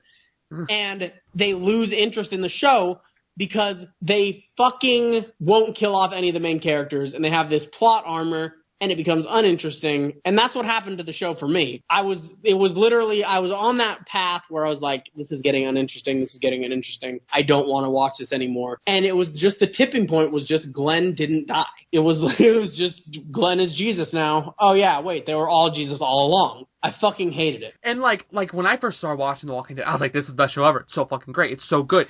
Every character is on the hit list. Every character can die. There's no character who is immune. Like Rick was a little bit immune because he's the main character. Like in season 2, they shoot Carl. I'm like, oh shit, they just killed Carl. Even kids can die. No one's immune. Sophia's dead. Oh my god. And then they just write bullshit after bullshit to keep people alive. I'm like, Jesus Christ, you guys just keep on going. And it's just so bad. It really is just terrible. It's one of the worst things ever that you keep writing things to keep people alive. Like, oh god, the gun jammed. Really? I just hate it. I really do. Wait, the gun jammed? What was that? What? I'm just saying. And the gun jammed on this particular round that was aimed. Okay, let's go back to Terminus. Terminus was the plot point for a whole season. They get there, it lasted one episode. Remember when they had Rick and Glenn and Daryl on the trough, and they're the blooding trough, and they're slitting people's throats. They also had random people, and Rick goes, and it was it was literally it was like a timer to see oh, this person's dead. How long is it going to be until the rest of these guys get saved? Yeah. This person's dead now. Ooh, you only have 2 more people to kill.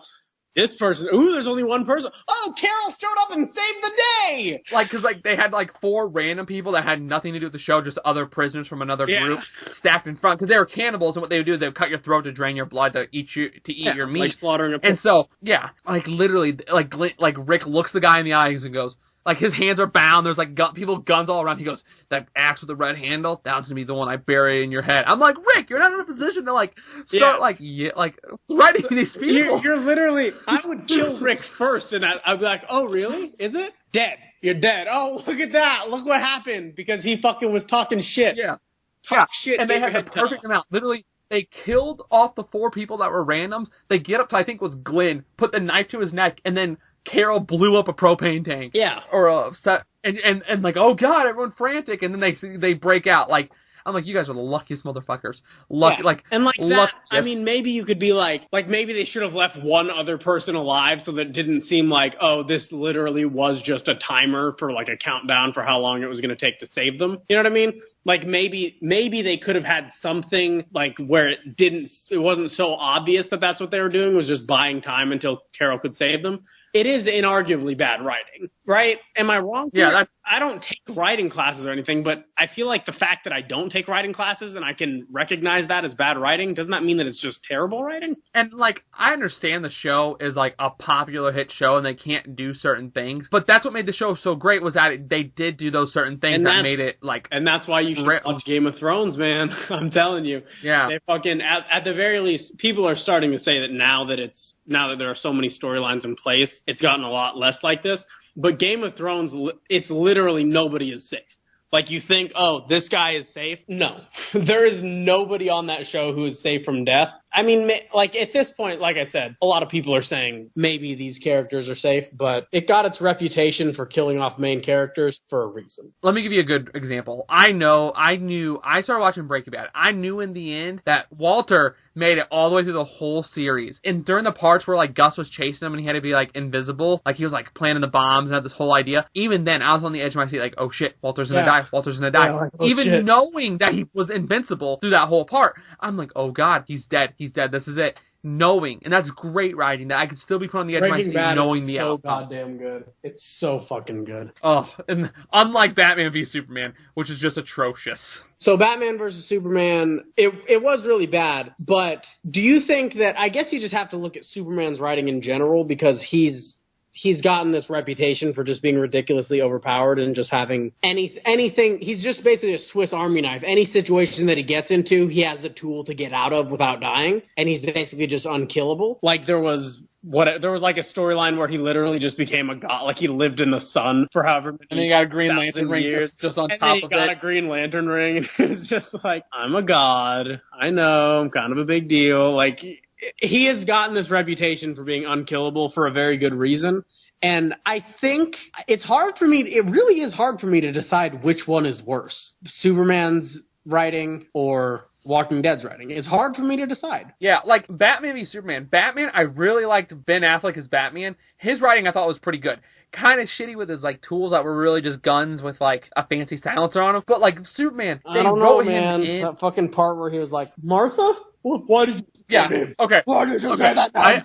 That was really bad, but I think What did that name mean to you? he was a good. I thought he did a good job as Batman. But that was part of the writing. See, that's writing. That's the writer saying that he has to say that. I don't think he like. Okay, so you did specifically say that Batman's writing was good. Okay. So Ben Affleck did a good job as Batman. Okay, but we're talking about the writing in Batman vs. Okay. Superman. The Batman vs. Superman. Like, yeah, exactly. The whole point, like, Batman has a spear to the Superman's neck, and he's about to freaking kill him. He's about to shove it through his throat, and he goes, "Save Martha." You're gonna let Martha die. What? Or no, you're gonna let them kill Martha. Yeah. What? And just for you to know, and because this is not a thing that you'll pick up on, because it's the dumbest plot point ever, Martha is the name of both Superman and Batman's mom. Yeah, that's not just something you're going to pick up on because it's not something they reference 8 million times in the movie. Well, I'm just saying is that it's not something you would ever think going in like, Martha's mom is the same for Batman and Superman. I've never thought about it until watching this movie. I mean, I thought about it before I went in just because I had heard somebody complain about it already. I know, but I've never thought that before knowing. Because it's just such a tenuous connection. It's just so tiny, but they made such a huge deal out of it through the entire movie. It was literally from the opening scene up until, all right, they're friends again. It was Martha, Martha, Martha, Martha, Martha all the time. There's literally a scene where Jesse Eisenberg just says, Martha, Martha, Martha. He literally says those words just like that because there was no real reason for him to say that. Like he could have had in the scene, he's showing pictures of Superman's mother to Superman. He could have said something much better than that. You know what I mean? There are a lot of lines. I can't think of any off the top of my head. Just do that him thing and he goes, Because that's what he did. He did that. Like, literally just shove them in his face and just be like, yeah, okay, I control the god now or whatever. Like, just anything. I could think of a line. I'm not going to think of it right now, but if you give me like 5 minutes and a piece of paper, I could come up with a better line than that. But they put it in there because they made such a big deal about this Martha connection that they just can't let it go because the entire plot of the movie hinges on it. If they don't have, it makes me almost want to throw up to call it a reason. If they don't have a reason for Batman to stop killing Superman, Superman's dead and the rest of the movie doesn't happen. You know? Yeah. What bothered me a lot, like, I don't know if you noticed it, like, they're fighting and he has that kryptonite spear near him the whole time. And then when he goes and dives under the water, he just completely, like, loses himself. Like, he can't hold kryptonite for 2 seconds. At all, like the spear, but yet he can have it in his throat and it's like still able to be okay. Well, he was like that at that point. He was pretty weak, like when the throat was like. Oh, I know, throat. But he fought Doomsday.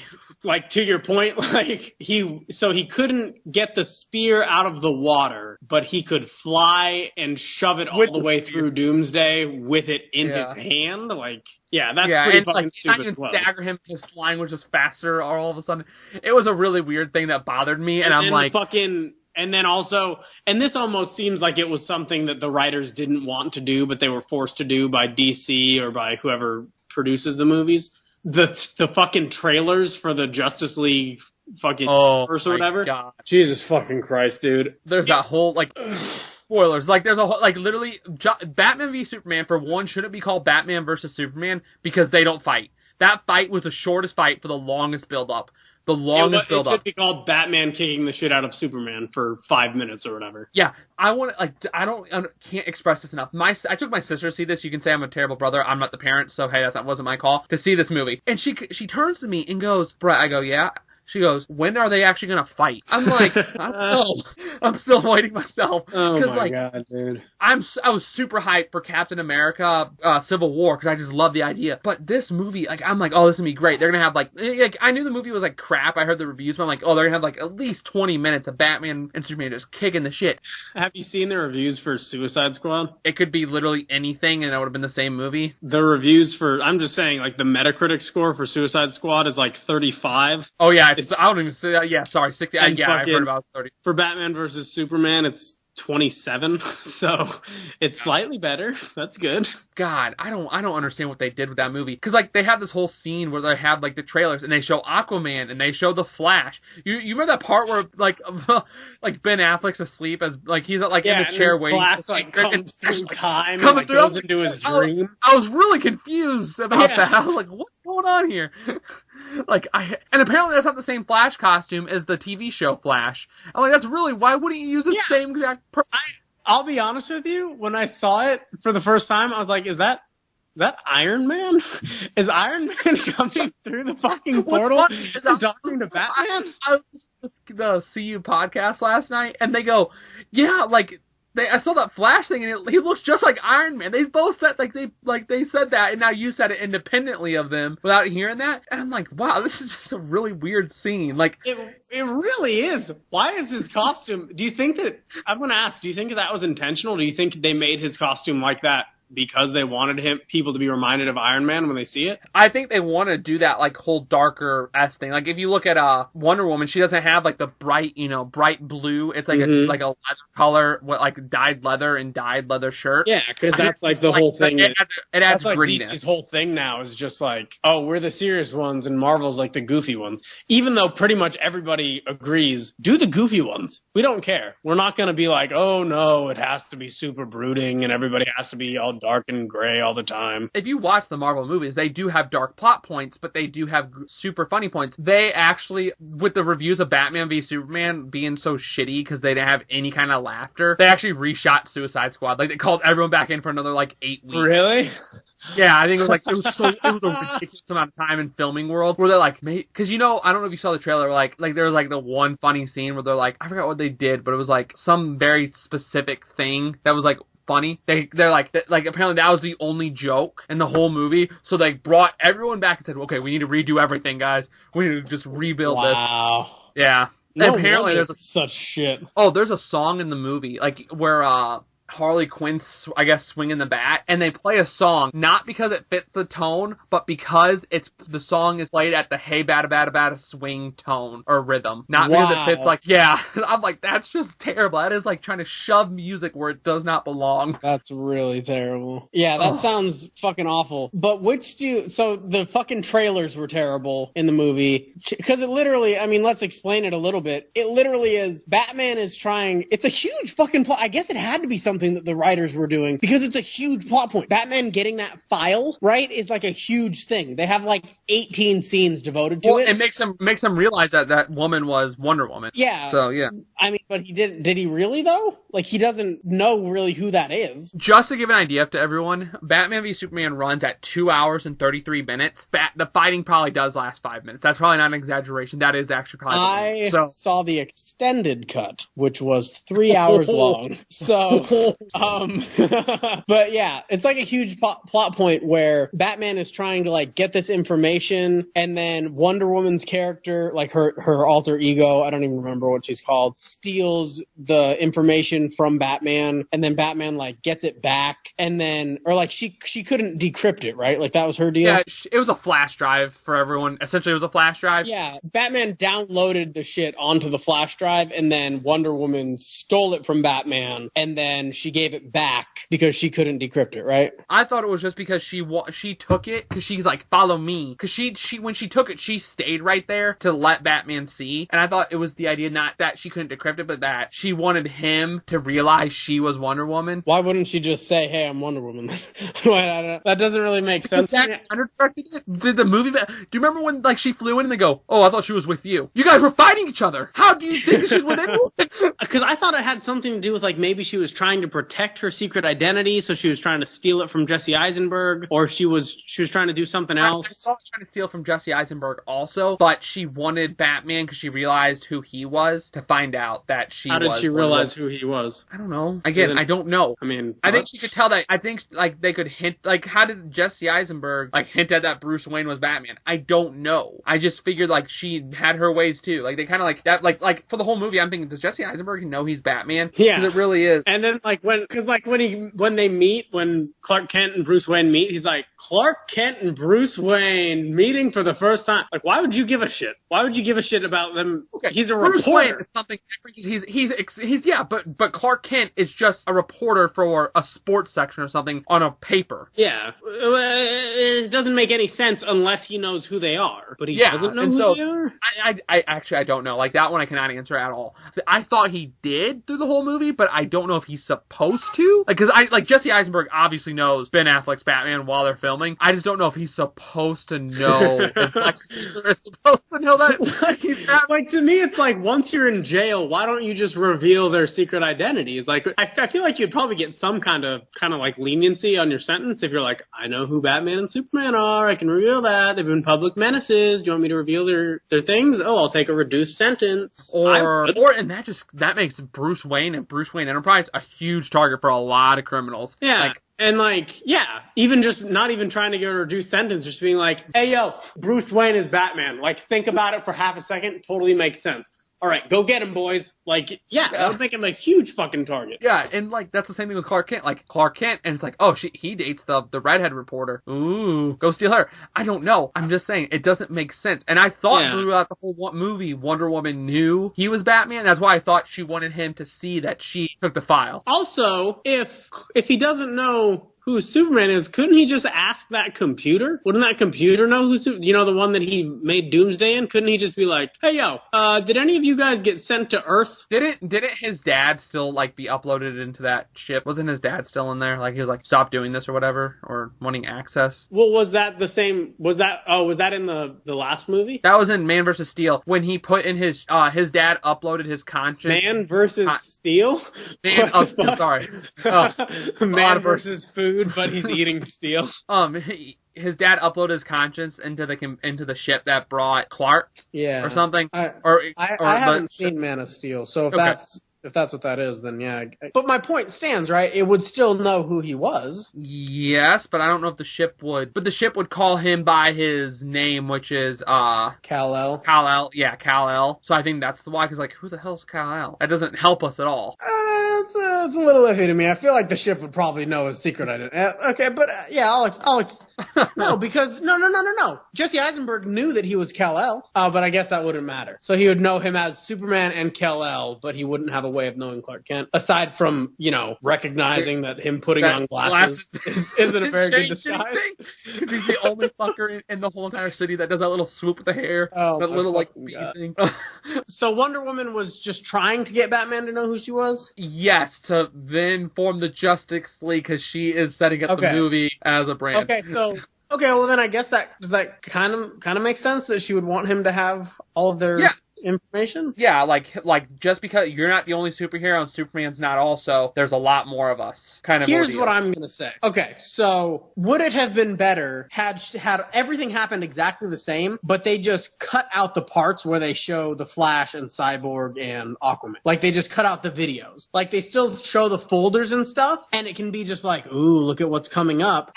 When I first saw that, I thought it was just gonna be the emblems. My girlfriend actually enjoyed watching the little video. She is not very into comics. Well, they could like put it on like a DVD bonus feature on YouTube or something. They could, even if they played them like just in like all three on the same screen, or all however many screen like emblems there were. If they just played them all at the same time instead of zooming in on each one and like showing each one specifically. Yeah, it stops the movie for like 3 minutes. You're literally just sitting there like watching trailers for future movies. Yeah, and that's I think it would have been a lot better if it was just a quick show the contents of the folder, but don't show the video. You know what I'm saying? That scene would be better. I don't think that was the problem with the movie. I thought that scene was... Well, I don't think that's the problem with the movie, but I think that would have made the movie way better if they didn't pause for 3 minutes in the middle to do trailers for the DC Cinematic Universe. I'm going to say it would have made it way better, just like how Orange is the New Black Season 4 is way better than Season 3, that it doesn't really matter because it's just so astronomically... Get off of Orange is the New Black. You must have hated that season. You know what's good about that season, though? It had Ruby Rose in it. She was pretty fucking hot. Yeah, let's bring her back. Let's bring her back. Goddamn sure. I don't care. Bring her back. The dead 3 times. Just make her naked the whole time. That's fine. Yeah, it's just a corpse. Like she's just chilling there on the cafeteria floor. Like what's her face? Poussey. Yeah. So I guess we can get off this topic if you want. Fucking, which one is worse? Fucking Walking Dead or Batman vs Superman? Walking Dead, because it's not self-contained. That's just one giant piece of shit. I'm gonna disagree. I think if we're looking at, Superman in general, I think is a poorly written character, because I think it's hard to relate to him, because the entire purpose of Superman's struggle is not fitting in and like being better than everybody, like being a god among men, and that's really hard to relate to for me for some reason. I think that Superman in general is worse. I mean, so how about this? You have to watch the extended cut of Batman vs. Superman, or you have to watch 3 random episodes of The Walking Dead. I'll take The Walking Dead to watch. Okay, so then I think I would agree as well. So wouldn't that mean that The Walking Dead is better written than Batman vs. Superman? I'm going to say Walking Dead has better writing, because at one point I did like the show. I never at one point liked Batman vs. Superman. Okay, so I think we're in agreement, because literally from the opening scene is him losing his parents. And like at that point, I was like, "Come on." Do we really need another origin story? Let's move on. Here's what I'm going to say about it, though. I thought that it was just going to be like the opening credits was going to be that, but then it kept going after the opening credits, and I was like, I know. Like, and if you watch the Christopher Nolan Batmans, I know that those aren't canon to the universe. They had the origin story. They aren't? No. Those 3 movies are contained to that. Those movies do not exist in Zack Snyder's universe. Well, fuck me then. I guess I don't like any of the canon Batman shit. I know. Now, those movies were like Dark Knight Rises was just trash, but Dark Knight was really good. You know what? I fucking like Dark Knight Rises. Everybody shits on it all the goddamn time. I thought it was pretty good. Don't get me wrong. In order for me, it goes Dark Knight is the best one, and then Batman Begins, and then Dark Knight Rises, but I thought they were all 3 really good. Oh, I hated Dark Knight Rises. Like, watching it, I'm like, this is trash. Really? I just thought, like when I watch a Batman movie, I want Batman in it. Him sitting in a ditch for an hour and 45 minutes is not good to me. But hey, who am I? Him sitting in a ditch? What? He sits in that hole for a long time. Where the Bane is prison, from. Yeah, the prison hole. It's I liked really that. I thought that was fucking awesome. I thought it was so boring. And that was fucking awesome. And him like fucking going through like the struggle of like I can't fucking do this and like needing the fucking thing. It's like what I was talking about with you today, like the fucking me trying to jump on those goddamn boxes. Like it's a mental block. No, you didn't even get to see that. Today in PT, we had to we were doing legs and we had to jump on top of these boxes. Like you had to stand in front of them and then jump. Yeah, you've done. I could do the little one, but then I would get to the one, like the medium-sized one, and it would just be a mental block. I'd be like, if I do this, I'm gonna fall forward and I'm gonna smash my face on the ground because I was fucking terrified of it. And I didn't do it because I'm fucking terrified of just falling over. I don't care that it would be embarrassing. I'm worried that I'm going to like shatter my teeth on the fucking floor or something. It's a mental block. I can do the medium one if we're talking. I don't know what your sizes are, so obviously your medium one's going to be like 40 feet tall. I had a kid, he had one and he jumped up. He could have done them. He did the tall ones and he just he didn't jump high enough and he skinned like his shin. Just ripped skin off. I know, I didn't scare you. But oh Jesus fucking Christ, dude! Like on the corner, so gross. But shut up! I like pictured it in my fucking head, and like I could never do any of that kind of shit. Like my sister would always watch those fucking hair and like in a nice little like scrunched up spot because it like roll. Oh, I know. Okay, I could never like do Jesus fucking Christ. I could never fucking do that shit. Like my sister used to always watch that like emergency room shit, like where they're doing operations and shit. I could never fucking watch it. And she would always put it on and I would just leave the fucking room and go play Genesis or something. It was the fucking worst. Yeah, I completely agree. What were you saying before we went on this fucking tangent? So like, I was just saying that I could relate to the part in Dark Knight Rises where it was like a mental block for him. Oh, yeah, I know. It's just a thing that happens. People like psych themselves out, and he has that rope on him, and he's like, you got to get rid of the rope or you're never going to make it. You can't doubt yourself or you're never going to make it. And that's something that I think a lot of people struggle with. I think it's really relatable, and I thought that was a really cool part. But like, and that's fine. I just didn't like the movie, and let's move on to that. But they did the origin story in Batman, which they can recognize that happened, so people saw that. It was wasn't Dark Knight Rises like the third most gross movie of all time or something like that? Of all time? I don't think so. It was super high on the list, I know that. Then they did in Gotham, they did the origin story, the Gotham TV show, which is also not canon, to the TV show. It's also not good. Okay. I fucking hated that show. You fucking tried to get me to watch that show, and it was so fucking bad. The first couple episodes I liked, then I didn't like it. Then they did, so that's another origin story. Then they did another one. We did like 3 origin stories in 12 years? That's a lot. That's a lot of origin stories for something we know. All you need to know is his parents are dead. That's all you need to know. Parents died, boom. Most people fucking know about it already. It's just fucking ridiculous. But whatever, let's fucking move on. Batman vs. Superman was really terrible, and we both agree that it was worse than The Walking Dead, and I'm probably never gonna watch it again unless, like, I force myself to, like, or somebody forces me to. So let's move on from that. So, I was at the doctor's office because I had an earache and my tooth is infected, so I just wanted to pick up medication while I was there. And I'm sitting there just reading Reddit because I got there, my appointment was at 2. I got there at 1:45, show up, do paperwork. And my doctor's called a TOS routine, so you can go until you're 19, and then after that you actually have to get a real doctor. So they still have a lot of colorful drawings on the walls and shit like that. But I can do my own paperwork. I can be like, have you ever had sex? I'm a big boy. I can do my own paperwork. I know. It's like, have you ever had, because some of the, when you're older, it's paperwork's like, have you had sex? Was it with a monkey? Okay, was your answer to the top one? Was it with a zebra? And they just keep giving random things. And so I'm sitting there and just reading Reddit. And I read a thread that was just so fucking funny. I was just laughing my ass off, and all the workers and all these people were just looking at me. And the parents huddle their kids closer to them so they'd be away from me because I'm just dying. And I felt these people are looking at me. I'm laughing so hard, crying. I just felt so weird doing it. You ever have that kind of experience? You just are laughing? I had that experience.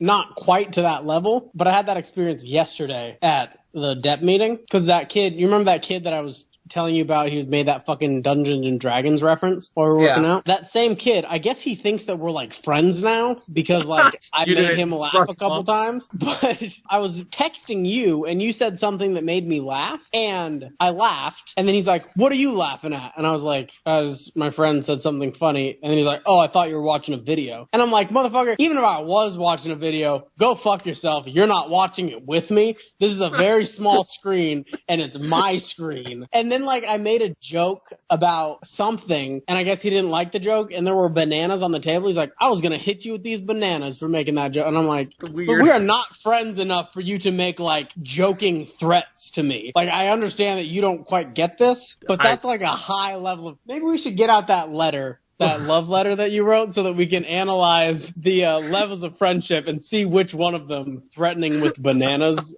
falls onto. You know my professor. No, you know my professor when she did that assignment. Buddha mushroom. No. I don't have that. I deleted it because it was so bad. I have it. I saved it. Oh my god, it was like when she wrote that assignment. You know, she's like, I just want to hear how gay these people are. I just want to make them feel really bad in front of their family because that was an online class. It's on my list of topics. We're gonna get to it eventually. No, you can read it like in your own time and add it just at the end. Jesus Christ. We are getting to it eventually. Okay. I'm gonna read the entire fucking thing. Yeah. Word for word. And I'm gonna have to defend myself on why I had to do the assignment. Oh my god. No. Yes. I really do hate the doctors because that survey really is just like a creepy survey. It really bothers me. Like when my aunt was getting pregnant, or we're not getting pregnant, the surveyor. Pretty sure that's a binary. I don't think there's like a process from not pregnant to getting pregnant. To give birth, they asked her like, have you ever had sex with an animal? Have you thought about it? Like, they really asked her that. Like, have you had sex with a dog?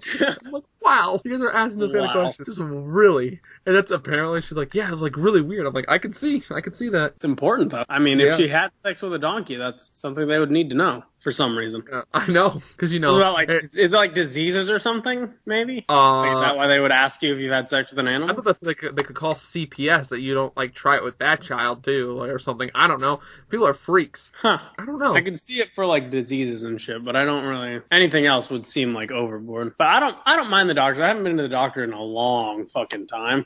At least a year and a half, right? However long I've been in I had to get one to get my dorm, my meningitis shot. And I had to get I got Hep A and B shots. I think I had to go to the doctor before. Oh wait, well I mean, you gotta go to the doctor before you went to Guam, right? You had to get like a disease. I think I had to go before I went to Guam, and then does MEPS count? Like I went and I had an entire physical at MEPS. No, because like I can go to a chiropractor and get a physical for $20 for school. Oh, okay, what kind of physical? Because there's athletic physicals, and then one they're like touch your balls and go turn your head and cough. Yeah, it was that kind. And he also made me bend over and spread my ass cheeks so he could look at my asshole.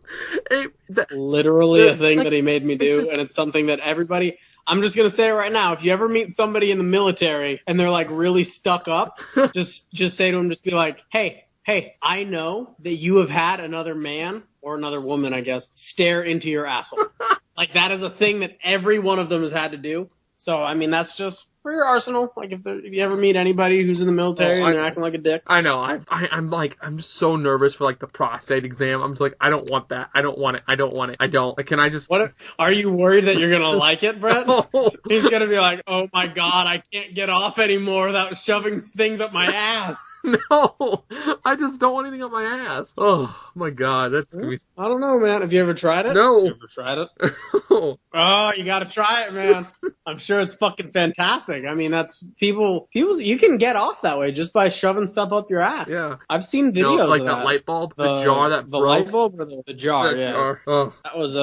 That was a fun video. That's a good one. Yeah, no, that was Jesus fucking Christ. That's very old, dude. I know. That's a really topical reference. I know, very, very dated. But it happened. You know, what can I say? Yeah, that's hey, I'm not making a reference to like what was it? Two girls make up. You didn't answer my question. Does MEPS count as a doctor's visit? No. I count a doctor's visit as if you have to get a shot. Well, they drew my blood and they tested my blood for everything. Then yeah. Okay, so that counts. So I guess I went to the doctor a couple months ago, 4 months ago, maybe. Do you have to pay for that doctor, or is that like government free? That one was free because I'm joining. Okay, that's what I figured. Because that'd be really fucked up if they're like, yeah, here's your bill, it's $2,400 if you don't have health insurance. Yeah, ran all these tests on you. It's like, oh, I can't afford it. And then they're like, well, then I guess you really need to join the Navy, don't you? It's like a scam. That's how they get you.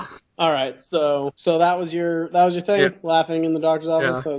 That was super funny. Well, my next topic is conspiracies. Do you like conspiracy theories or anything? Do you have any stories about that? I'm kind of conspiracy theorist on medicine. Like I get medicine sometimes, and a lot of times, like, this shit doesn't really work. It doesn't work. They're just trying to sell me something. Just a placebo.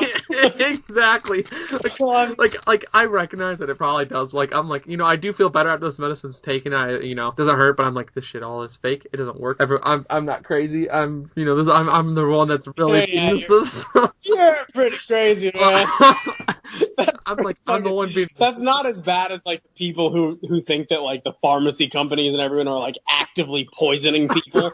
Like, yeah, no, that's like, well, I mean, obviously businesses do that, or like they like make like when like laundry detergent, they tell you to use a little too much so that you use it faster, so you buy more. That is a real thing, and that's where I get it from. Is like this idea, like, y'all fuckers, like, it's like when the doctor tells you to come back, come back in a week. It's like, you guys just want me to come back so you can get more money. You guys are all just giant scams. Yeah, or like the dentist where he's like, oh, I'll schedule you for your next checkup. Like, fuck you. Yeah. I don't even know. I literally don't remember the last time I went to the dentist. It was probably 2 years ago. And once again, this is all just a symptom of me being on Guam. Yeah. But I'm not a fan of the dentist. I need to go to the dentist because I chipped my tooth. I was just talking to my girlfriend, and then all of a sudden I'm like, I think I chipped my tooth, and now it's infected, but I have to get it filled before I go to school because it will just keep causing me pain. That's gross. I don't want to talk about that. It's disgusting. I know. It's so bad. Let me tell you, it's actually hurting. So you're a conspiracy theorist, so you and Sharky probably should have got along better than you did. Well, no, because Sharky's a dick, and he'd always go, ha, Truck likes me better. He deletes me and always adds me back. So the thing, Sharky was a 9/11 truther. He literally believed that the government was behind the World Trade Center. Did he write loose change? He literally believed, you know the meme of like jet fuel can't melt steel beams? He literally yelled that at me one time. Like, it doesn't get hot enough to melt the beams. There's no way for the fucking beams to melt. He literally believed that. And it was funny to me because I think I heard one time, we were in a party chat one time, and I heard he was talking to me about it, and his dad like came into the room, and I heard his dad start arguing with him about it too. He was like, oh yeah, and fucking Elvis is alive and Tupac is on the moon. I just thought it was so funny that his dad knew that he was fucking crazy too, but he wouldn't. Sharky just wouldn't fucking drop it. It was terrorists. Those terrorists fucking blew up the World Goddamn Trade Centers. And whether or not you agree with the Iraq War, and whether or not you agree that we should have gone into Iraq, it was terrorists. We probably should have gone into Saudi Arabia, but there's a whole, sure, I guess that's a conspiracy, right? We should have gone into Saudi Arabia instead of Iraq, but there's all the oil coming from Saudi Arabia that we don't want to fucking make expensive and shit. Sure, that's fine. But like when you get into the people who like don't believe that we went to the moon, are you kidding me? Like, how much do you need? Well, I can pull dust. I can pull dust out of my vacuum too. Like, let me tell you about the moon and space travel and all that. My girlfriend hates NASA, hates it because she like one day we're laying in bed and she goes, "We haven't been to the moon since 1973, I think, something like that." I go, "Yeah, there's really nothing up there. A lot of dust, rock." She goes, "Well, why don't we go back? Why don't I thought people were like going up there like every year or so, like every once in a while they'd go up, check. I'm like, there's really no reason." She goes, have we checked? It could have changed. And she like got this whole like rant and like got like for the next week she was just so obsessed with the idea that NASA doesn't go to the moon anymore. That we don't like visit the moon to make sure everything is still there. I think it sucks that we don't do anything like that where we try to get people off of the planet like onto a different body. I think that we should be going, if not to the moon, we should be going somewhere. We should be on fucking Mars by now. Like, honest to God, I don't understand how the fuck we're still stuck on this fucking planet. When's that launch? What? When's that thing launch? I have no idea. Are they I know they're planning one, but do they have a date? No, I thought it would have launched by now. Oh, you thought it would have launched by now? Yeah, I just think we should be on Mars by now, and it's disappointing to me that we don't do any manned space exploration anymore. Yeah. Like, getting the moon was a huge fucking deal. And I've heard, Neil deGrasse Tyson, he's talked about this before. He's like, that was a huge deal because we were fighting to get there before Russia, and it made people interested in science, and it brought us all these amazing things that we have now. Like, all the people from that time who got interested in science most likely got interested in science because we went to the moon. Like, it was this huge catalyst behind all this innovation, even if it wasn't directly the cause of it. Like, it wasn't like, the iPhone wasn't invented because of, space technology travel, acceleration. But happened. Yeah, technology accelerated, and there was a shift of interest, and it spurned people on, and it was a driving factor in getting them into technology and getting them interested in this shit. And that's why we're so far behind all the other countries now, is because we don't do that shit anymore. Well, NASA's what, privatized now? It's not run by the government? Is it? I think that's like a whole ordeal. Wasn't that a whole big ordeal or something where it doesn't have funding? I think that I don't think it's privatized, but I think they cut the funding. Oh. It's just they don't get enough money now to do anything fun. Fun. Space, I've never been, like, interested in going, it's a cool idea. Like, there's, like, I don't know if you ever heard this, that we only have, like, 20% of space left to discover. Then we're at the edge of the universe. Yeah, I think I told you that, and that's kind of fucking stupid. How do you know? Like, because of the cosmic background radiation, and they're like, oh, we can't see past this, but we somehow know that I can't see past, beyond that, there's only 20%. My house doesn't mean, there is still more out there, more than 20%. I guess it could be like they look at the gravity that affects everything, and they're like, oh, well, we know that there's only so much on this side, and there's so much on this side. And, like, right? I guess, I think that theory is actually way cooler than the infinite universe theory, like how universes are infinite, just because what's past that? Like, what do you hit a wall? Do you just like the invisible barrier in the ATV game, so it just throw you back? Do you just like it's like Futurama, right? Yeah. They have that diner out there. Yeah, and it was just white, right? It was just white, and then they have the cowboy version of them at the other end. Yeah. That's what I'm saying. Like, what's out there? Or is it like where you hit? Because I don't know if you've ever heard this, where black holes actually bend time. Where if you go near a black hole, time I think slows down. Space time. Yeah. Well, it's time dilation, right? If you get closer to it, it's if you're going towards it. I don't fucking know. Jesus Christ.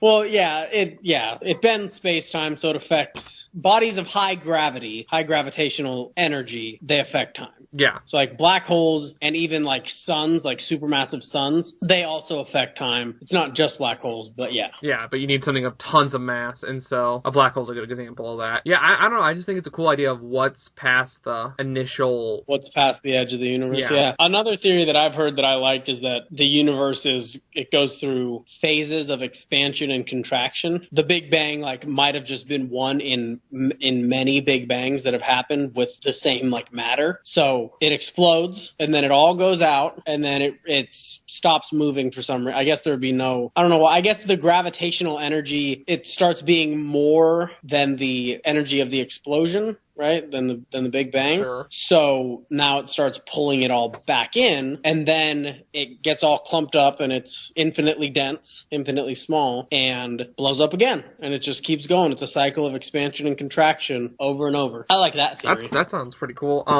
I don't know. Like, space is pretty, like, it has really cool ideas. I really do like the edge theory, just because what's at the edge? Do you hit a box? Like, are we in a box? And I think that's awesome to think about. The infinite idea is, like, abstract too, because, like, you can keep going, but it's less abstract, I guess, than just something that stops. Yeah, it's easier because you grow up in, like, rooms and stuff, and they have walls, and it's easier to think of something that has an ending, that has a definite ending, rather than just going on forever. Yeah.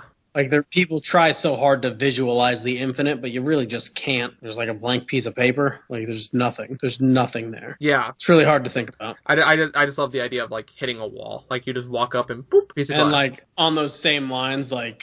there's nothing, like, at the edge. Like, after the edge, there's just nothing. Yeah. On those same lines, what's in between an electron and a nucleus, like in an atom? It's just nothing, right? Yeah. There's nothing there. Well, like, have you ever, like... That's pretty crazy. Like, you ever hear, like, why styrofoam holds heat well is because it has so much air between the molecules? Like, I don't know if you have any idea of chemistry. Between the molecules? Yeah. Like, it has a ton of air. Yeah, that's why it's so buoyant. Yeah. Because it doesn't have very high density. Yeah, but like that, like, holds and retains heat. I think that's cool. I hate chemistry, for anyone who cares. Chemistry sucks. Chemistry is very sucky. I like chemistry. It's basically just math. No, fucking kill me. I hated chemistry. I had a chemistry teacher, and he, like, leaned back. He had a doctorate, and he, like, leaned back. And he, you could see his nipples poking through his shirt for 2 hours. You had to sit there and watch him. Just him walking, with, like, his belly hanging out. Ugh. It was My brutal. chemistry teacher was named Mr. Gunther. And he was like he was short and he was squat. Like, I wouldn't say he was like fat, but he was like he was bigger than the average person for his height, and he talked with a lift, like he talked like lift, and he got so fucking mad because nobody in the class like respected him at all. Like I was a good student, I'll be honest. I was a good student. Like I would pay attention, and I wouldn't take notes, but I would pay attention. I would do my homework, and then when I wasn't doing my homework or whatever, if I already knew what was being taught for the day, I would do something quietly, like a doodle or whatever. But nobody else in the class respected him like at all. Like people like were ordering pizzas to his class and shit. Like it was fucking chaos in that class. And I just remember he would get so mad that he would throw chalk at people. He would just take the chalk and just chuck it at him, like trying to hit him in the face with it. And he would just scream, he's like, "Shut up! Shut up! You need to shut up while I'm talking!" He would get so mad. I fucking thought it was great. I felt bad for him, obviously, because he was just, seeing somebody who wants to have that kind of control, but then doesn't. It just feels really bad. Well, I had a teacher. Her name was Mrs. Burns, Mrs. Burns, and she would it was a current events class, so we would read about current events. And when you think current events, do you think of the Civil War? Because we did. We would. There you go. Yeah, we would read an article, like an 8.5 piece of paper, 8.5 by 11 piece of paper, and she would give it to us at the beginning of class. As you walk in, you would grab it off the cart. Her class was super small, and then you would read it. And then she'd be like, "We're going to discuss it." And we would read it together as a class. And I hate reading together as a class because I can do it like without all these fuckers reading to me. And so it was freshman year. I would read it in the first 2 minutes, read all the pictures, do all that. Then I'd be like, "Oh my God." And I would fall asleep. And I learned because I saw other people fall asleep first before I decided to start falling asleep and not caring, was that she would take your backpack. So what I did is I'll put my leg through my backpack, put the backpack towards my like crotch, like in between my legs, and then hold it with my handle and then just lay down on my desk and fall asleep. And it got to the point where she would hate it. She hated me because I beat her system. Then she started if you got questions wrong, she would give you detention. So she would wake me up and be like, "What's this?" And I would answer the question, and she would just get pissed off that I knew the answers, and then get mad, and then I would just go back to sleep because I didn't care. And she's like, "What?" And she goes, "Well," she would ask me, "How do you know the answers if you don't know if you've read the article? Like, how are you going to know the answers?" I go, "I've read the article. Just because the rest of this class reads it slow doesn't mean I have to be suffering through an hour-long class of people reading to me. I don't need that. This is the reason why I don't like this class, because I prefer an advanced class where this isn't expected of me." Like, that kind of similar thing, like, would happen in whatever classes I would take. But what would happen is, did you ever do popcorn reading? Oh my God, yeah. Whereas, like, one person was reading it and they would, throw it or whatever. Well, I mean, usually for us, it was just, you would, read a paragraph. You'd have to read at least a paragraph, and then you could popcorn to whoever you wanted to. Like, it wasn't the teacher would say, do it. What I would do is I would just, if it ever got to me, I would just read the entire thing. It would be 3 pages, and I would just keep fucking going because I'm like, I'm the fastest reader in this class by goddamn far, and nobody wants to do this shit all goddamn day. So I just read the entire fucking thing. Yeah, that's what I'm feeling. Like, I'm just like, you guys all so, we had to do a PowerPoint on how to fix the economy. So I wrote for the PowerPoint for the first day, I just wrote kill everybody except one guy and give him all the money, or 2 people and give them all the money. Wow. What the fuck? And I just wrote that out and just screw it. Then I actually wrote a real one, involved, you had to write a religion, how to fix the economy, who to tax. And me and this girl. A religion? You had to have a rule. It was a whole, you had to start a whole country. So I had to have a religion. And it was a Russian, it was mine was a Russian form of Christianity or something. It was really weird that I did it, but, and so you had, it was dumb. But we had a whole week to do this PowerPoint. And me and this girl sit down and knock it out in the first 2 days, have everything ready. And we start playing on the computer. And they go, "You're not doing your PowerPoint." We're done. They go, "Really?" And we pulled it up and showed her, "Okay, I guess. But you guys really need to tweak some things, maybe. Maybe I'll look over." I'm like, "We've done this enough. We don't need to do it." And, stuff like that. It's just people are, assignments need to be fun, or they're not going to be, in high school, I really didn't give a shit. I'm just kind of and I'm not a good writer. I can't write well. I struggle with it. I write articles better than I write actual. I was considering, also as one of the topics, I was considering reading your final essays or whatever for that class that you sent to me and were like, "Hey, what do you think about this?" You asked for notes. I was thinking about reading that because I read that and it was pretty funny. Oh, I read what I wrote on it. I just don't. That was funny. I just don't like writing, and I I can write an article better than I can write like a story. And so my teacher gave us a stupid assignment where we had a poem. She's like, you need to write a poem that is kind of like a mystery where at the end of the poem, we'll guess what it is. And I'm just like, I didn't do the assignment the next day I came in. I'm like, I don't know what to write about because I had a whole day to write it because I didn't have the class till like 5th hour and I had like lunch before that and all this. I had a ton of time and like a class that didn't matter. So I'm sitting there reading and I read news articles and I was reading on the news and I read something about AIDS. So I was like, fuck it, I'm gonna write about AIDS. I don't know what like brought me over. And I wrote the poem like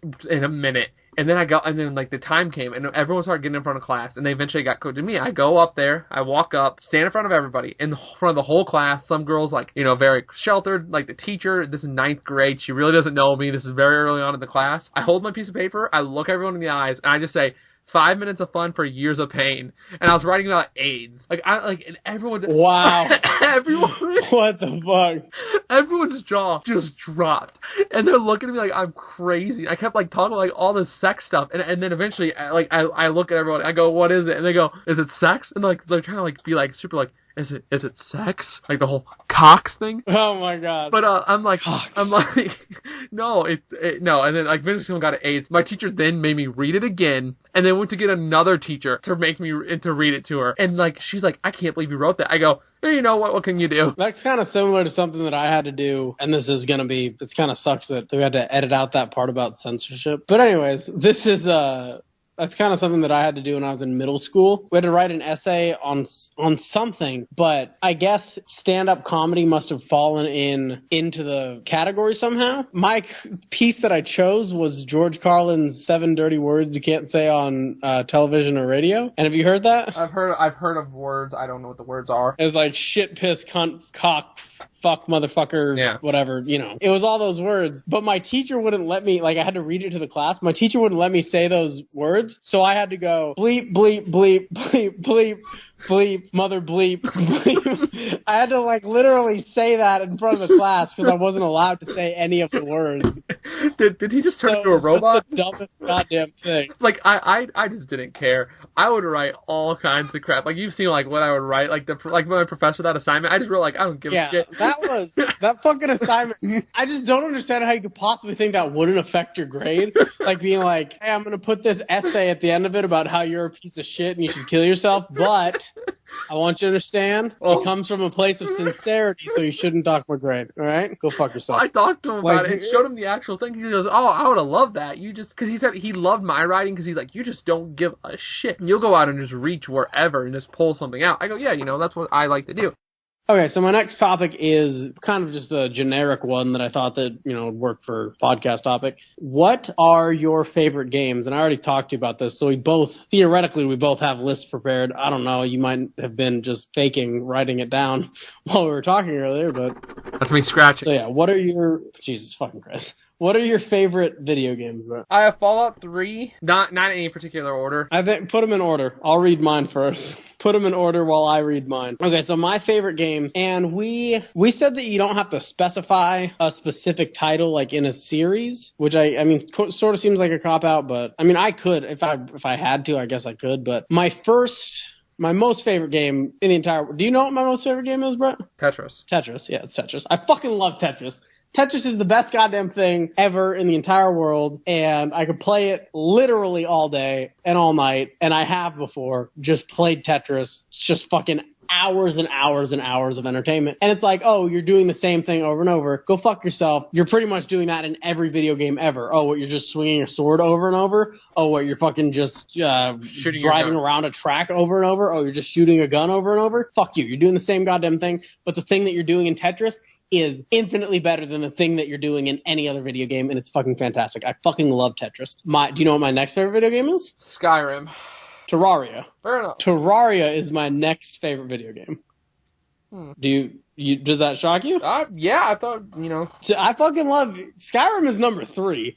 And it was close, but Terraria is definitely my next favorite video game. It's just, Skyrim probably has more content, but in Terraria, I don't know, it just flows so well, and it's got the right combination of, and I hate bringing up a comparison to Minecraft, because Terraria really isn't like Minecraft. It looks like it on the surface, it's not, and even though it seems like it should be a lot like Minecraft, but if you scratch anywhere beneath the surface, like you could even just scratch the surface and you just get like a deeper cut than normal, you're going to be getting Terraria and not Minecraft. Yeah. Like you're not going to be seeing any Minecraft in there at all, because Terraria is a sandbox action adventure RPG, basically. Yeah. Right? Like you're getting upgrades and shit. Whereas Minecraft is a sandbox construction thing. It's Lego. Yeah. It's video game Minecraft's Legos. about the destination. Terraria is about the adventure. Yeah. So I fucking love Terraria, and it just has such a perfect combination of, like, in Minecraft, when you go and you like are just digging, like, it's really peaceful, you know what I mean? Yeah. You can do it for hours and not deal with anything. Yeah, but I feel like Minecraft doesn't really have much other than that, like, unless you really want to just build stuff, because obviously Minecraft as a tool for building things is it's really cool. I don't like it. Yeah. I don't enjoy doing that, but the stuff that people have made in it, that's awesome. Like, even the redstone and, like, the computers and all that, like, it has a high utility. It has a high like learning cap. Yeah. Like you can stay in Minecraft for years and just not know everything that there is to know about how the game works, even though there's not that much content in Minecraft. Terraria has so much content, and I've been trying to make this point, but I think that it does that same thing where it feels peaceful to be like mining and stuff, but then they also mix in this like action element that is basically non-existent in Minecraft. Like in Minecraft you have like zombies and skeletons and like, oh wow, amazing. In Terraria you have zombies and skeletons and floating eyeballs and fucking giant bosses, and you have fucking hellbats, and you have demons, just everything. So goddamn many. Literally, we could make just an entire podcast of just listing off the enemies in Terraria. Like, there are so many. They're very varied. So many enemies. The variation across everything. It's one of those games where you could legitimately play it for thousands of hours and not see everything in the game. And like, you know what I mean? Yeah, because like one thing about like I like about Terraria that's really cool is what people have to design because of their limitations. Like in Minecraft, the redstone is very Boolean based, Boolean logic based, and it follows all the rules of Boolean logic. Terraria though, like we don't have that because in Minecraft you have a ones and zeros system where it's on and or off. Mm-hmm. In Terraria you have either it's just a flip, like you switched it to on for a split second, then it turns off again every single time you power anything. So like making a bird engine, which is like a manipulation of a statue to create birds to create a faster timer than what we can create in the game. It's such a cool idea. And like farming is awesome. The game, and it's challenging all the way through, every step of the way. It is, absolutely. And they keep adding content to it, and the content doesn't break the game. Like, I would argue that Terraria now is probably harder than it was when it first came out. Yeah, like, okay, let me tell you how much I've spent on Terraria. I have bought it on my Xbox 360, because I thought, didn't I get you into Terraria? Yeah. Okay. Yeah. I bought it originally for the PC. I got my laptop and I went on Steam and bought Terraria for $3.33, which is a steal for a game that immersive. Yeah, absolutely. I mean, Brett and I have this system where we like to gauge the value of a game based on how much we paid per, gauge the movie tickets. Is a good one. Basically, it's the value of entertainment based on how much you spent per hour of that entertainment. So like when you go see a movie, this is where it kind of all started, is when you go see a movie, you pay, we'll say $7. At the time, I think it was like $7.50 for a ticket, and it's 2.5 hours of entertainment, right? So that's $2.50 per hour. So by that logic, if you have a $10 game and you get 4 hours of entertainment out of it, that's a good deal. Yeah. If you have a $60 game and you get 24 hours of entertainment out of it, that's also a good deal. Right? Yeah. So what we do is we'll look at a game and we'll see how much time we've put in it, and then we'll just divide the cost of the game by that. And if it's a really low number, then we know that we got a really good value out of the game for what we got. Like, because like I bought it for my Xbox 360. No, I bought it for PC first. Then I bought it for 360. I got you to buy it for 360. You bought it for mobile. I bought it again for the Xbox One because I love supporting developers that are just amazing like them. Like they want to keep giving free content. I'll throw in $20 for just more free content because. And good free content, too. Oh, my God. Not like fucking Minecraft. Oh, like, hey, let's make it all ridiculously easy all the goddamn time now. Like, let me tell you something. They added, from going from from non-slopes to the sloped world where they added slopes was a huge jump. They added fishing, which is a whole new jump. The last time I beat the game, it was when the temple was the last thing. Now there's like the whole like space battles or the space bosses. The Moon Lord? Yeah. So there's Moon even Lord's more awesome. to do. And there's Plantera and all of them. And then I bought it for you for PC for $5. Again. Like I bought that game collectively and I bought 4 times. I bought it on Xbox and I bought it on DS. mobile. I bought it on my tablet, which was, I'll be honest with you, if you're gonna play Terraria, don't buy it on tablet. If you only have one option to get it, don't get it on tablet. Like just wait until you get like a computer you can play it on, or get it on you don't have to have Xbox a computer, or something. You can have it like on a cheap computer because it runs.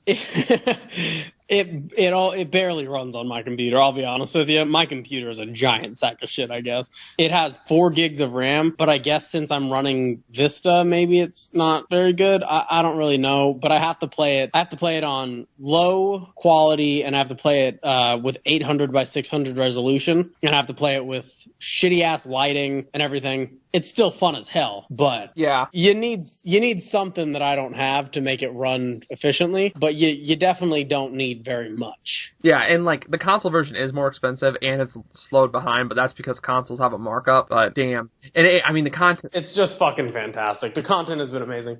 I've done 2 already. I think that what we should have done is we should have alternated. Like I do my favorite game. We do my first, then we do my 2. Yeah, so you do. I have number 1. I have Pokemon the series, just in general, pretty much. If I had to pick one, I guess Pokemon Yellow. Whoa, what? I thought it was Link to the Past. No. What? Link to the Past. I literally started playing that game because you said it was your favorite game of all time. Link to the Past is not my favorite game of all time. It's up there. It's my favorite Zelda. What? Well, fuck that. I'm done playing. You fucking said it was your favorite game ever, and I'm not fucking my playing favorite game anymore. of all time. I'm gonna say tied is gonna be Fallout 3 and Link to the Past. No, wait, whoa. Go explain why you like Pokemon. I explained why I like Pokemon. It continuously is good. I play the card. Man, have you played X and Y? Were not very good. Like, let's be real. Okay. X and Y were not good, but they were good when we first played them. When we first played them all the way through, we're like, man, this is great. Thought it was fucking fantastic. Yeah, but then playing them again, it's just garbage. It's Black and White, also fucking terrible. And that wasn't good the first time I played it. The only reason you thought it was bad again when you played again was because you played ORAS, which had just way better control. Yeah, ORAS was fucking fantastic. ORAS might actually be my favorite Pokemon game, which I think is a really good thing. That means that I think that they're constantly improving it. That's where I was going to go on. I was like, that's where I was going to lead. I love Pokemon Yellow, and I think if you're going to play Pokemon Yellow, you should play Pokemon Lightning Yellow, which is a ROM version. It uses the Fire Red and Leaf Green engine versus the old engine, because screw walking everywhere, and it improves on a little bit of things. Oh, fuck me. I guess we should. I guess this is a good time. I fucking love Pokemon too, you know that. And because I wanted to bring this up, and because I don't think that we're going to bring it up on another podcast, guess how much time, so it's a $40 game, guess how much time I've spent in Pokemon Omega Ruby? 300 hours. So, for everybody out there, I basically completed my living dex, which is where you get one of every Pokemon, and you keep them all, like, in your computer. Like, because normally when you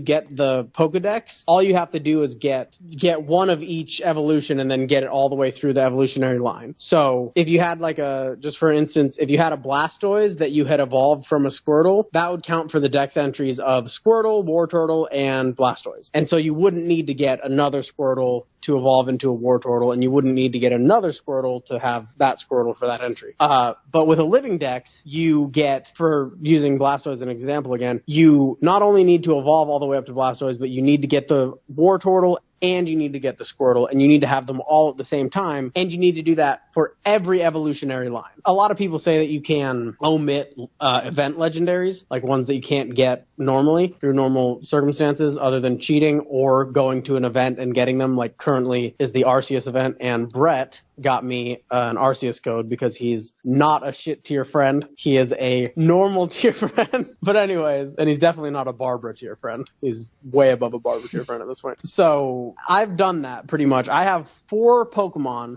including event legendaries. I have 4 Pokemon left that I need to get to complete my living deck. cards. And those Pokemon are just Genesect, which you're going to get in September? No, it's either November or December, I think, isn't it? I think it might be December. But then Meloetta, which is also an event that's going to be happening this year. Keldeo?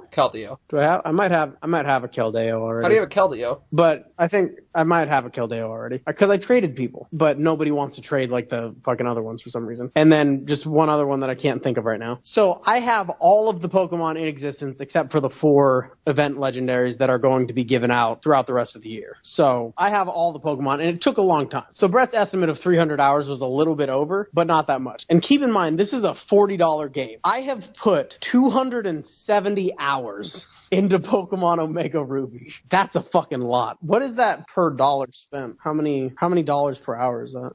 Divided by 750 of our total. 270 divided by 270 divided by 7.5. Or no, 40 divided by 270. So 40 divided by 270. 14 cents.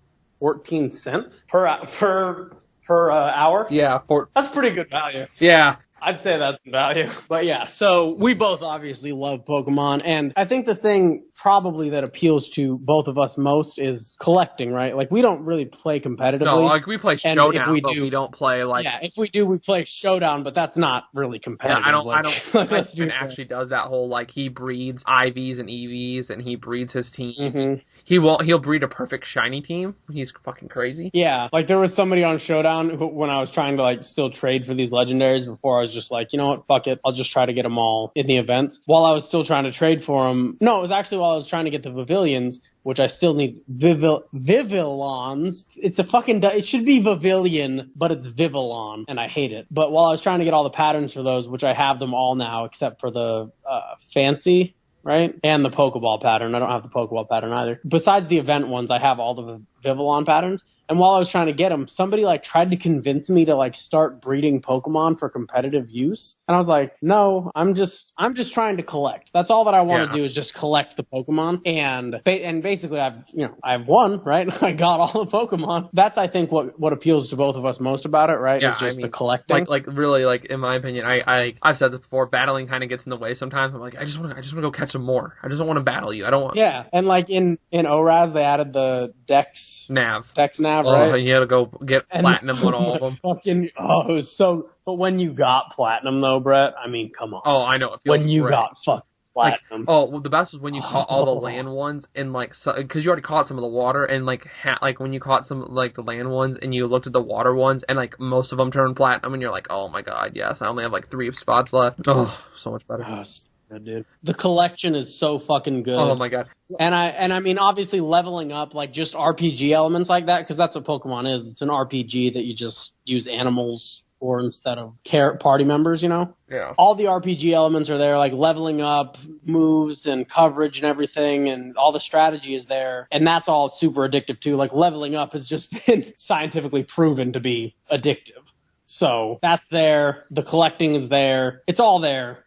Pokemon's a great game. I don't think we're like rewriting the fucking history books here by telling people that Pokemon's good. But yeah, we both fucking love Pokemon. Can I just say we're both kind of hipsters at this point too when we say that we liked Pokemon before Pokemon Go, because that's what kind of pissing me off. Everyone's like, I love Pokemon. It's like, fuck you. Oh my fucking god, dude. I mean, I guess I might as well bring it up. Did you hear about that? The Olympian who's in Brazil? I mean, I know you heard about it because I told you about it while we weren't recording. We were on the break. But motherfucker racked up $5,000 in roaming data charges because he was playing Pokemon Go. He was from Japan, and he was playing Pokemon Go in Brazil because he's an Olympian, and that's where the Olympics are going to be. Yeah, I know. I'm like, that's Pokemon Go is like a phenomenon that I don't really want to get into, but I first I liked it, but now I'm like, I just rather play the actual games. And I understand it fits most people's Pokemon's niche, but not mine. I want the actual game. Niche. Yeah, sorry. And like, I just want to, I understand why people like it. I don't like mobile games, and I don't like what they do. I don't like the idea. Yeah, I don't like microtransactions and shit, like all up in there. Like, I'll be honest with you,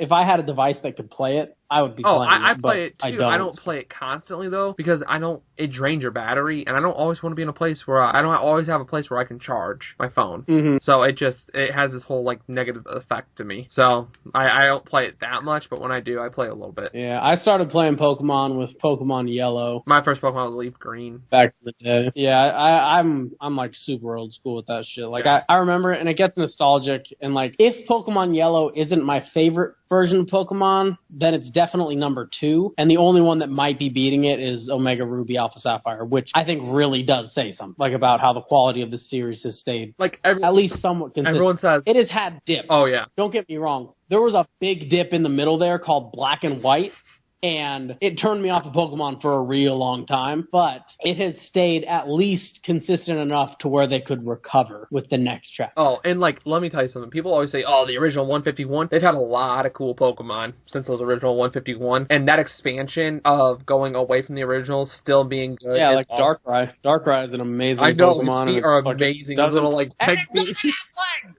And it doesn't have legs. I'm It so doesn't glad have I legs. ruined that for you. I'm It doesn't so have glad. legs. It doesn't have legs. Shut up. Let's move off of Pokemon. Okay. Fuck you. My next one I put is Link to the Past and Fallout 3. Oh, gotta pick one. It's not how this Okay, works. fine. Okay, my third one then is Limbo. Your second one. No. The third, I'm just Your skipping that second one. It's Nope. okay. That'd be your fourth one, by the way. If you have 2 in your second slot, then your third would I have be your more than fourth. 5 though, so I don't give a shit. I'll go. No, yeah, you have to have 5. Pick number 2. Go. Link to the Past. I do enjoy that game a lot. It's very fun. I actually own it on the Super Nintendo. It's right over there. And I'm probably like an hour into that game, and I lost the next hour. So Yeah, it's it's depressing when that back happens. into. I really do love it. It's so much fun. And it's fine. I mean, I don't know. So far, it's like okay, but Like, I don't like. maybe I'm just missing it. I don't like the Super Nintendo. I don't. Like, I don't have a lot of games on it I like. Really? It's just not a system I was into. Man, you should try Mega Man X. I beat Mega Man X. I'm gonna probably today, buy I Earthbound think. for my Wii U because Earthbound's like All $100. right, Earthbound is really good. I'm playing that one right now too. Yeah, it's expensive to buy the actual cartridge. Yeah, Mega Man X is really good. I think that you should try that out. And then obviously Super Mario World is really good I too. own that. I have That's that. on Like the that list. one, but Yeah, Link to the Past. I mean, I guess you could explain what you like about it. I'm just going to be quiet, I guess, I just for the next I minutes. when I was at my aunt's one week, I stayed at her house for a week, and I plugged that game, and I was like, I've never played that, and I had a blast, and it was just like the adventure and going across the land and like getting everything and collecting like the bottles and the heart pieces. It just was so much fun to me and just enjoyable to do the dungeons and the puzzles. Oh, it was fantastic. Yeah, it just feels slow to me. Is that a weird thing to say? Yeah. So That's yeah, fair. Link to the Past, it just feels really slow to me. I guess if you like it, then that's cool. It doesn't seem like a bad game for what it's worth, but it seems like the mechanics are all really tight and everything, but I just can't. The pace is just a little. No, yeah, it's a little, obviously it's not a little for much everyone. for me. But yeah, so do you want me to do my next one, or do you want to do your next one? Your next one's Skyrim, My next one- and your fourth one. What's my fourth one? Your fourth one is Peggle. Really? Peggle wasn't even considered for my list, so no. My Okay. third one is Skyrim, my third one is Skyrim, and my fourth one is Fallout 3. And then you just said that your third one is going to be Fallout 3 too. So we can just lump all these together. Skyrim is basically just Fallout 3 with magic and swords. Like, let's be real. Yeah, it's very good. So your third one is Both are Fallout fantastic. 3, and I'm guessing your fourth one isn't Skyrim. No, my Okay, fourth well, one. just I'm gonna don't come out just of the don't left field even right here. don't bring it up. Then let's just lump Fallout 3 and Skyrim together. How do you feel about Fallout 3? What do you enjoy about it? I just love exploring. If you ever I think we talked about it before. I love the idea of the vaults of like the experiments. I just love the, Gary and all the vaults. I thought they were amazing. And Skyrim has kind of a similar sort of thing, not to that extent, but like the dungeons. Like a lot of times you'll get if you look at and you read the books and stuff, you'll see like what was happening here, and they do have some where it's like people are experimenting on other people and shit. And the very early on one that's like where like Carl and and like Matt and all the other guy were all like conspiring against each other to kill each other. Yeah. And I think that's one of the things that Bethesda does really well is just those telling a story without like a cutscene. You know what I mean? Like, you can go in here and you can look at this situation and you can see what the fuck just happened. Yeah, and then there's like something that can like explain it even more, like Cicero like being an adoring fan at one point and killing the grand champion. That's a fan theory though, isn't it? No, it states in his book that he dressed up as the adoring fan. Yeah, that's dope. And then, but he didn't. But he's not the same adoring fan in Oblivion. I like to think that he is. Fuck it. So, I don't give a fuck. I did too, but apparently people are like, no, it's not, because that one was an elf and this one is a Breton. He shaved down his fucking ears, eat a dick. Like, I don't give a fuck. And I'm like, that's what I said. I'm like, oh, he's the same person. Easily, it's way better if he like. And he's like, it would be way too long. It's 200 years. I'm like, don't give a shit. Fuck it. He slept. It makes sense because he's like worships like the god of death or whatever, right? So the god of death is like, Mother, yeah, he's like, hey, it's fucking, you can stay alive to kill people or whatever. Yeah, no, exactly. I think we found a hole in this conspiracy Go fuck theory. yourself. I love that Everybody idea. on the internet, eat a dick. We're better than you. Fucking 2 seconds of discussing it, and we've already poked a hole. Become this side of the internet way better. Yeah, you can't even. Don't come over here. All right, you're gonna make it worse. You're gonna make our side of the internet way worse. Get away from here. Yeah, exactly. And like the thing about it is, the game mechanics in both Fallout 3 and Skyrim, not amazing. Like let's just be clear, they're not. Oh, do you remember jumping in Fallout? Jumping in Fallout might be the worst jumping controls. You had to jump, then control where you're moving. Like you had to hit the jump and then steer. You couldn't jump and steer at the same time. Like they're Mario. clunky. You could say that they're just hot messes of games. Like they're just. You can actually see holes in the game. Like actually find holes. They aren't perfect by any means, but I think the exploration and the world and like the lore of the entire thing. Like I'm not gonna pretend that I'm like the kind of person who's read every book in Skyrim or anything. But just the way that they can set up the story without you having to read anything, but then they have all of that other shit.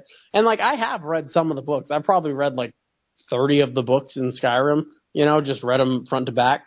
And I've skimmed a lot more than that, obviously, but they have all of those books if you want to go deeper into the story. If that's something that you're interested in, they're there for you, Oh yeah, like in Oblivion, there was a book where like there was a trap in Oblivion where you had to actually like look at the markings in the book to figure out the way to because it was just a bunch of Daedric text, but then if you looked closer you could see that there's a path of just the same Daedric letter that would like it was in the same grid style of the floor in front of you that had traps, and if you walked on that following that Daedric letter you would get past the traps. And that's awesome. More like level design than it is lore or anything, but yeah, they're also very good at level design. Like you could think of each dungeon or whatever, you could think of each dungeon or vault as just a level of a game, right? Like you go in there and there's generally a set goal and you're trying to either get to the end or you're trying to find something in the dungeon, and they'll lay it out in such a way that you have to go this way to get through it. And you encounter enemies in such a way where it's like a certain progression, you know what I mean? And they do that hundreds of times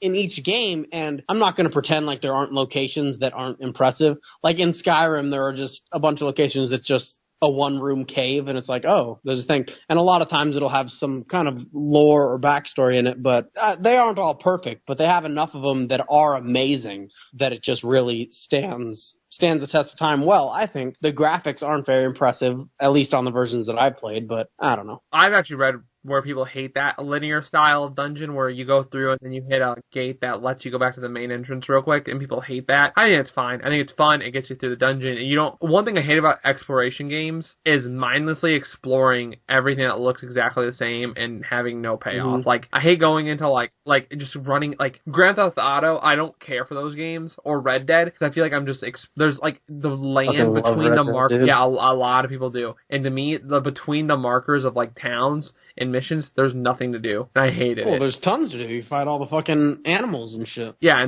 but that's just, to me, that's boring to grind for animals. I know I'm different. You could make the same argument about Fallout and Skyrim too, to be honest with you. Oh, I know. Like the difference is you're fighting animals versus, I guess, fighting monsters or whatever. Yeah, I don't know. Again, it's just something I have, and I can't stand up. So, Rockstar game? I guess let's just summarize. Fallout 4, or Fallout 3, and Skyrim right now. Well, I mean, Skyrim isn't your thing, but both of us agree, and I'm just going to say apply this to Skyrim as well for me. The exploration, fantastic. It's amazing. the world building, amazing. In general, the level design, amazing. They have the flaws. They have, the game mechanics they're not amazing. There's a lot of glitches and shit. And to be fair, a lot of this stuff is fixed on PC. And you can say like, oh, the mods don't count. But Bethesda is known for having mod support in their games. Like, if they didn't want these, they released modding. They released these modding tools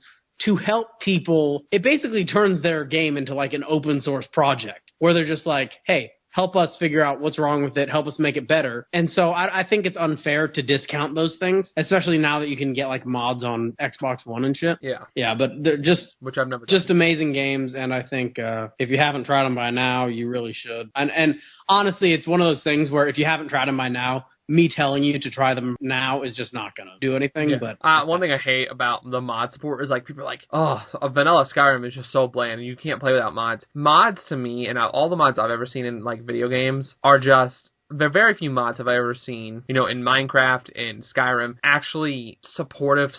Most of them are either overpowered weapons or just like silly graphical changes. Well, that's that's all. I think that's unfair. Like they have for almost all of the more, Bethesda games, they have like the unofficial, Fallout 3 or Skyrim patch, and it'll just fix all the bugs in the game. Like. Just like it'll just fix all of them. Saying so one of, but it's hard to gloss over that though, because one of our main points was, there are tons of bugs and that's a drawback of the game. But you go into the modding community, they've fixed all of that shit. Like yeah. I know. So I think it's hard to discount the modding community because they have stuff like that, and they have like survival mods, they have graphical mods, they have just overhaul mods where they just change the game entirely, where they change the level up system, they change the combat, they change just everything. Okay, I'm going to move on to my next one. I'm going to come out of left field and go for Limbo. That's not left field at all. You fucking talk about that shit all the goddamn time, and it's not. I know. I love Limbo. I think the storytelling is amazing. I think the gameplay is fantastic. I actually 100% that game, which is apparently surprising to people. It's not that surprising to me because you talk about it all the goddamn time. This motherfucker won't shut the fuck up about Limbo. It's ridiculous. He's like, man, I had to beat Limbo without dying 5 times, and it was so hard. Yeah, I streamed it. I streamed it over on my Twitch channel. I streamed it for some people. Yeah, it was pretty impressive, if I do say so myself. I don't know. I don't like to brag about it, but did I ever tell you that I beat Limbo in less than 5 deaths? You fucking let's just move on to the next one. Do you want to do your next one? I fucking I hate you so much. You want coming from right field now? Conker's Bad Fur Day. I've never played it. Oh, it's fantastic. It's hilarious. It was, you can't really play it because they never released it again. I guess they did it live and reloaded for the Xbox, which I think is still super expensive on that one too. They edited on that though? Yeah, it was like a different version. You couldn't, the original version was on the N64 and it was like a super late title. Then they didn't release it again until Xbox One. You couldn't play it like unless you had an emulator. When you say Xbox One, do you mean Xbox, the original console, or the Xbox One that is currently out? Xbox One that is currently out. Like, they took forever. We're looking, because you can buy Rare Replay, and that's where you can play it on. Because the N64 cartridge runs you $80 or so. A Rare Replay runs you $35, so way better choice. It's such a good game. It's so funny. It's hilarious. Like, laugh out loud. The humor is definitely dated. I get not dated humor, but you know how Monty Python has that dated humor? How it's like funny. It's still funny, but it's definitely Monty Python and the Holy Grail is fucking hilarious. Yeah, it's kind of like those kind of jokes. They're very funny. I love the game. But is it like, I think it has. Whenever I think of that game, like I just assume that it's like gross humor. Is it like gross humor usually? Yeah, it's gross humor. It has gross humor. Like they have I don't know if you ever seen the Great Mighty Pooh, like that thing. That's from that game. That sounds that doesn't sound like something I would enjoy. I'll be honest with you. I'm not really into like shit humor or like dick humor. I don't really find that. Well, it has shit humor. It has like calling like animals whores. It has Conker making puns and stuff. It's funny. I think it's very funny. And it's tons of references in movies. I mean, the later half of the game is just straight up ripoffs of Saving Private Ryan's beach scene, like just them storming the beach, and The Matrix and stuff like that. They're just straight up ripoffs, and it's hilarious. Yeah, and the multiplayer is fun. It just doesn't sound that fun to me, but I once again, I guess it's like Link to the Past. Like, if you like it, then I guess go for it. Yeah. My last one. Do you know what my last one is? Do you know my fifth Okay, favorite? let me think. You've done Tetris. You've done Skyrim, Fallout. I was gonna put actually Skyrim at your fifth one. That's why I didn't say it. Which one? I mean, you said Peggle, so I guess maybe you're not. Yeah, I don't. Call of Duty Modern Warfare 2. No, that's not even close. For everyone wondering, I 100%ed Peggle. I did that. That's a thing that I did. That's easy. Anyway. Oh, did you do it? Did you do it, Brett? No, I want to do something hard, like 5 or less steps. So. Did you do it? Did you? Turn wall. Yeah, that's what I thought. All right. My fifth favorite game, and I guess this is sort of a controversial pick among people who enjoy this series. My fifth favorite game of all time is Kingdom Hearts 1, which obviously means that it's my favorite game in the series. I fucking love that game. I think it's, and I mean, I'm fucking crazy into Disney. Like, I love Disney. Like, all the old Disney cartoons and shit, I love them. And that's sort of the reason why I like this one. Like, mechanically, it's not the best Kingdom Hearts. Kingdom Hearts 2, like, improved on its formula a lot. And I'm sure that other ones, dude, I tried playing Kingdom Hearts 365 over 2 days or whatever, 365 half days. It's on the DS, and I just can't do it. I just feel like the DS, to me, I can't play anything on there that I couldn't, like, also play on, like, my iPod. Like, I could play Pokemon on my iPod if I wanted to. It's kind of that same sort of level to me. But I get more into the DS. Like, I barely ever play anything on my iPod at all. Yeah, me too. Like, I don't have really phone games on my phone, unlike a lot of people. I don't. I mean, I have games on there, but I just very rarely ever play them.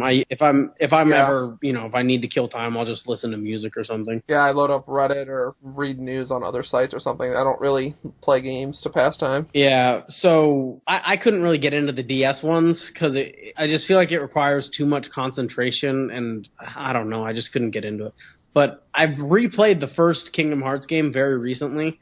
Obviously not very recently because I'm in Guam, so as recently as a couple of years ago. And I really fucking enjoyed it. I really liked it. But then I went and I played Kingdom Hearts 2, and I couldn't get past the Pirates level. There's like a Pirates of the Caribbean level.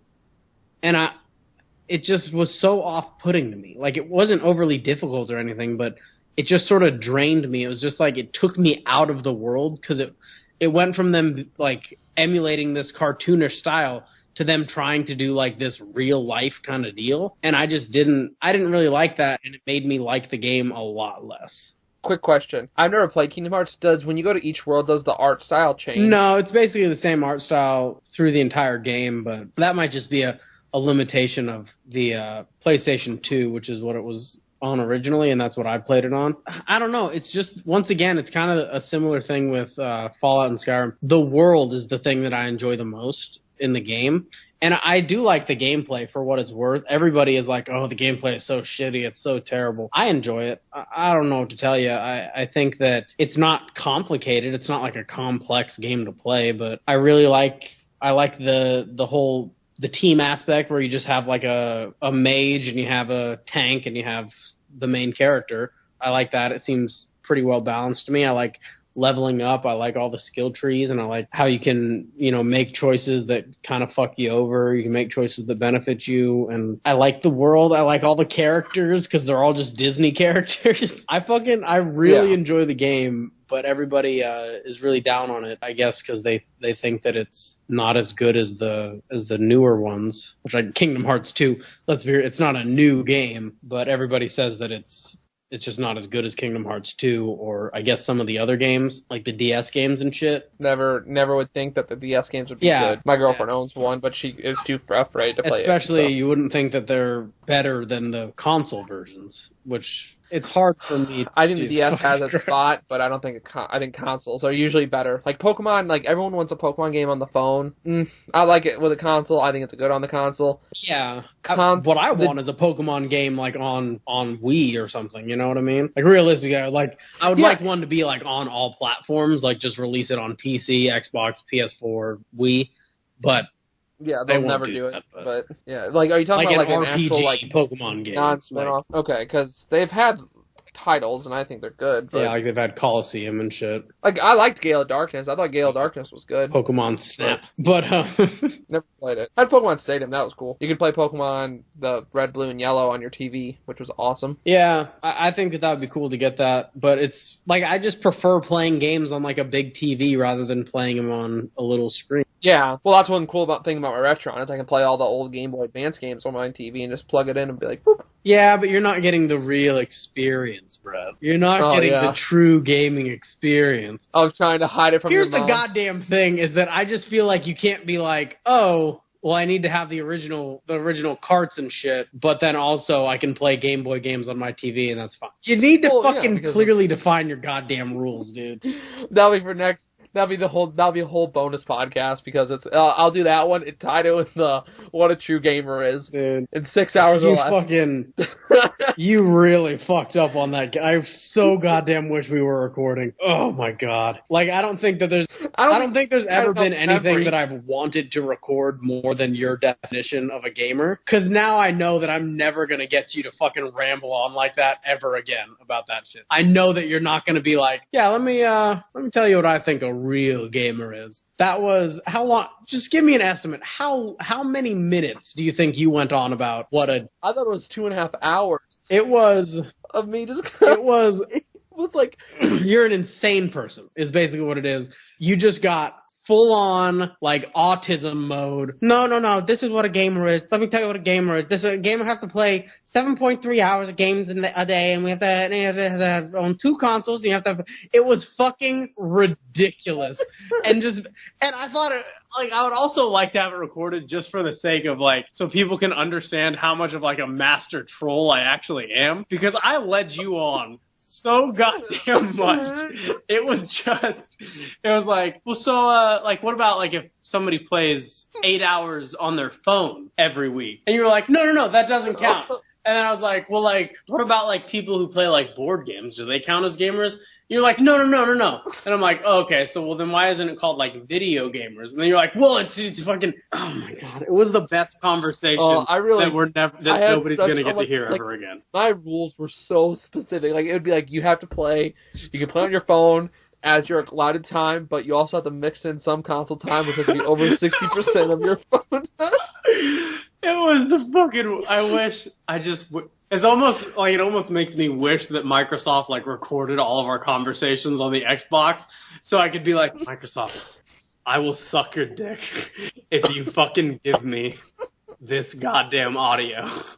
All right, I'll just get on the fucking floor and I'll suck your dick if you give me the audio of Brett explaining to me what the fuck a true gamer is. Oh, it was fucking perfect, dude. But I guess on that note, on the note of talking about things that are never gonna come to light, let's just end the podcast, I guess, because Brett is tired. It should be about 5 a.m. over there where he's at. Yeah, 5 a.m. So yeah, I guess this will be an actual ending to the podcast. This is another new thing. So you thought you were just getting the one generic outro. One new thing at the beginning with the news stories, but here we are at the end, throwing you yet another curveball. So at this point, we're throwing a zigzag ball, where it's just going all over the goddamn place. When it 2 curves, just put it back in the center.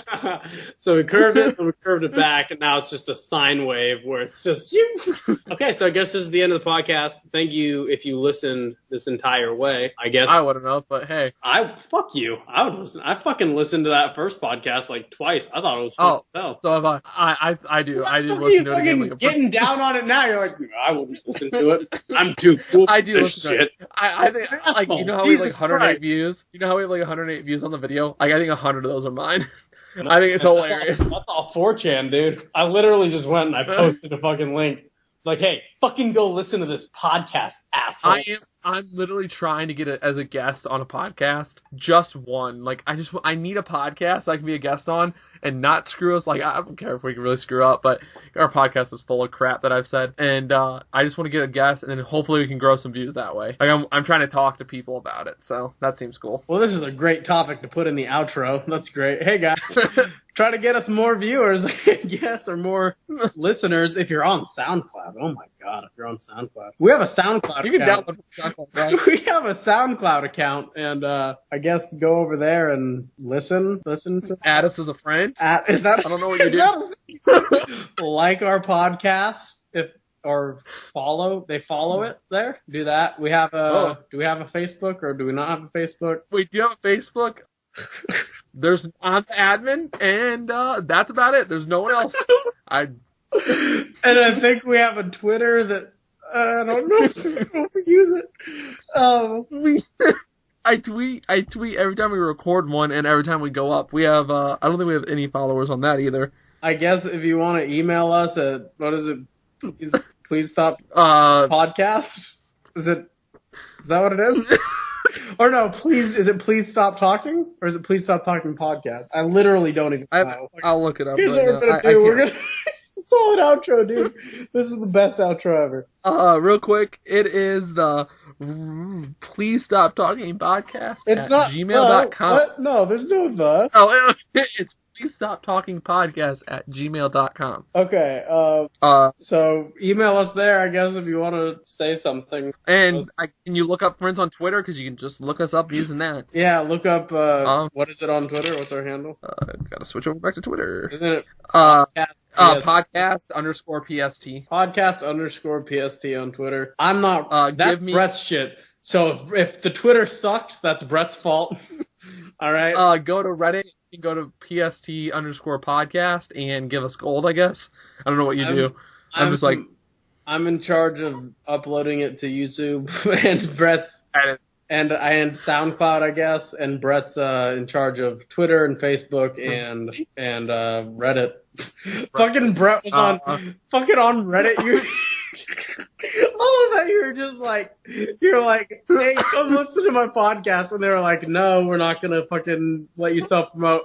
You're like, fuck you guys. This subreddit fucking sucks. Oh my fucking god.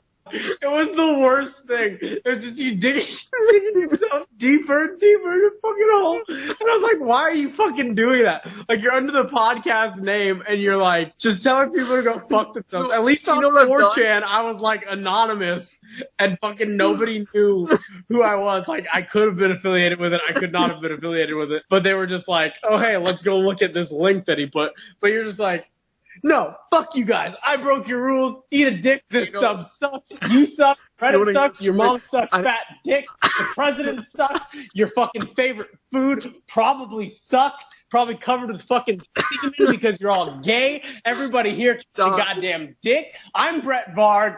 You suck. You suck. You're cool. I'm out.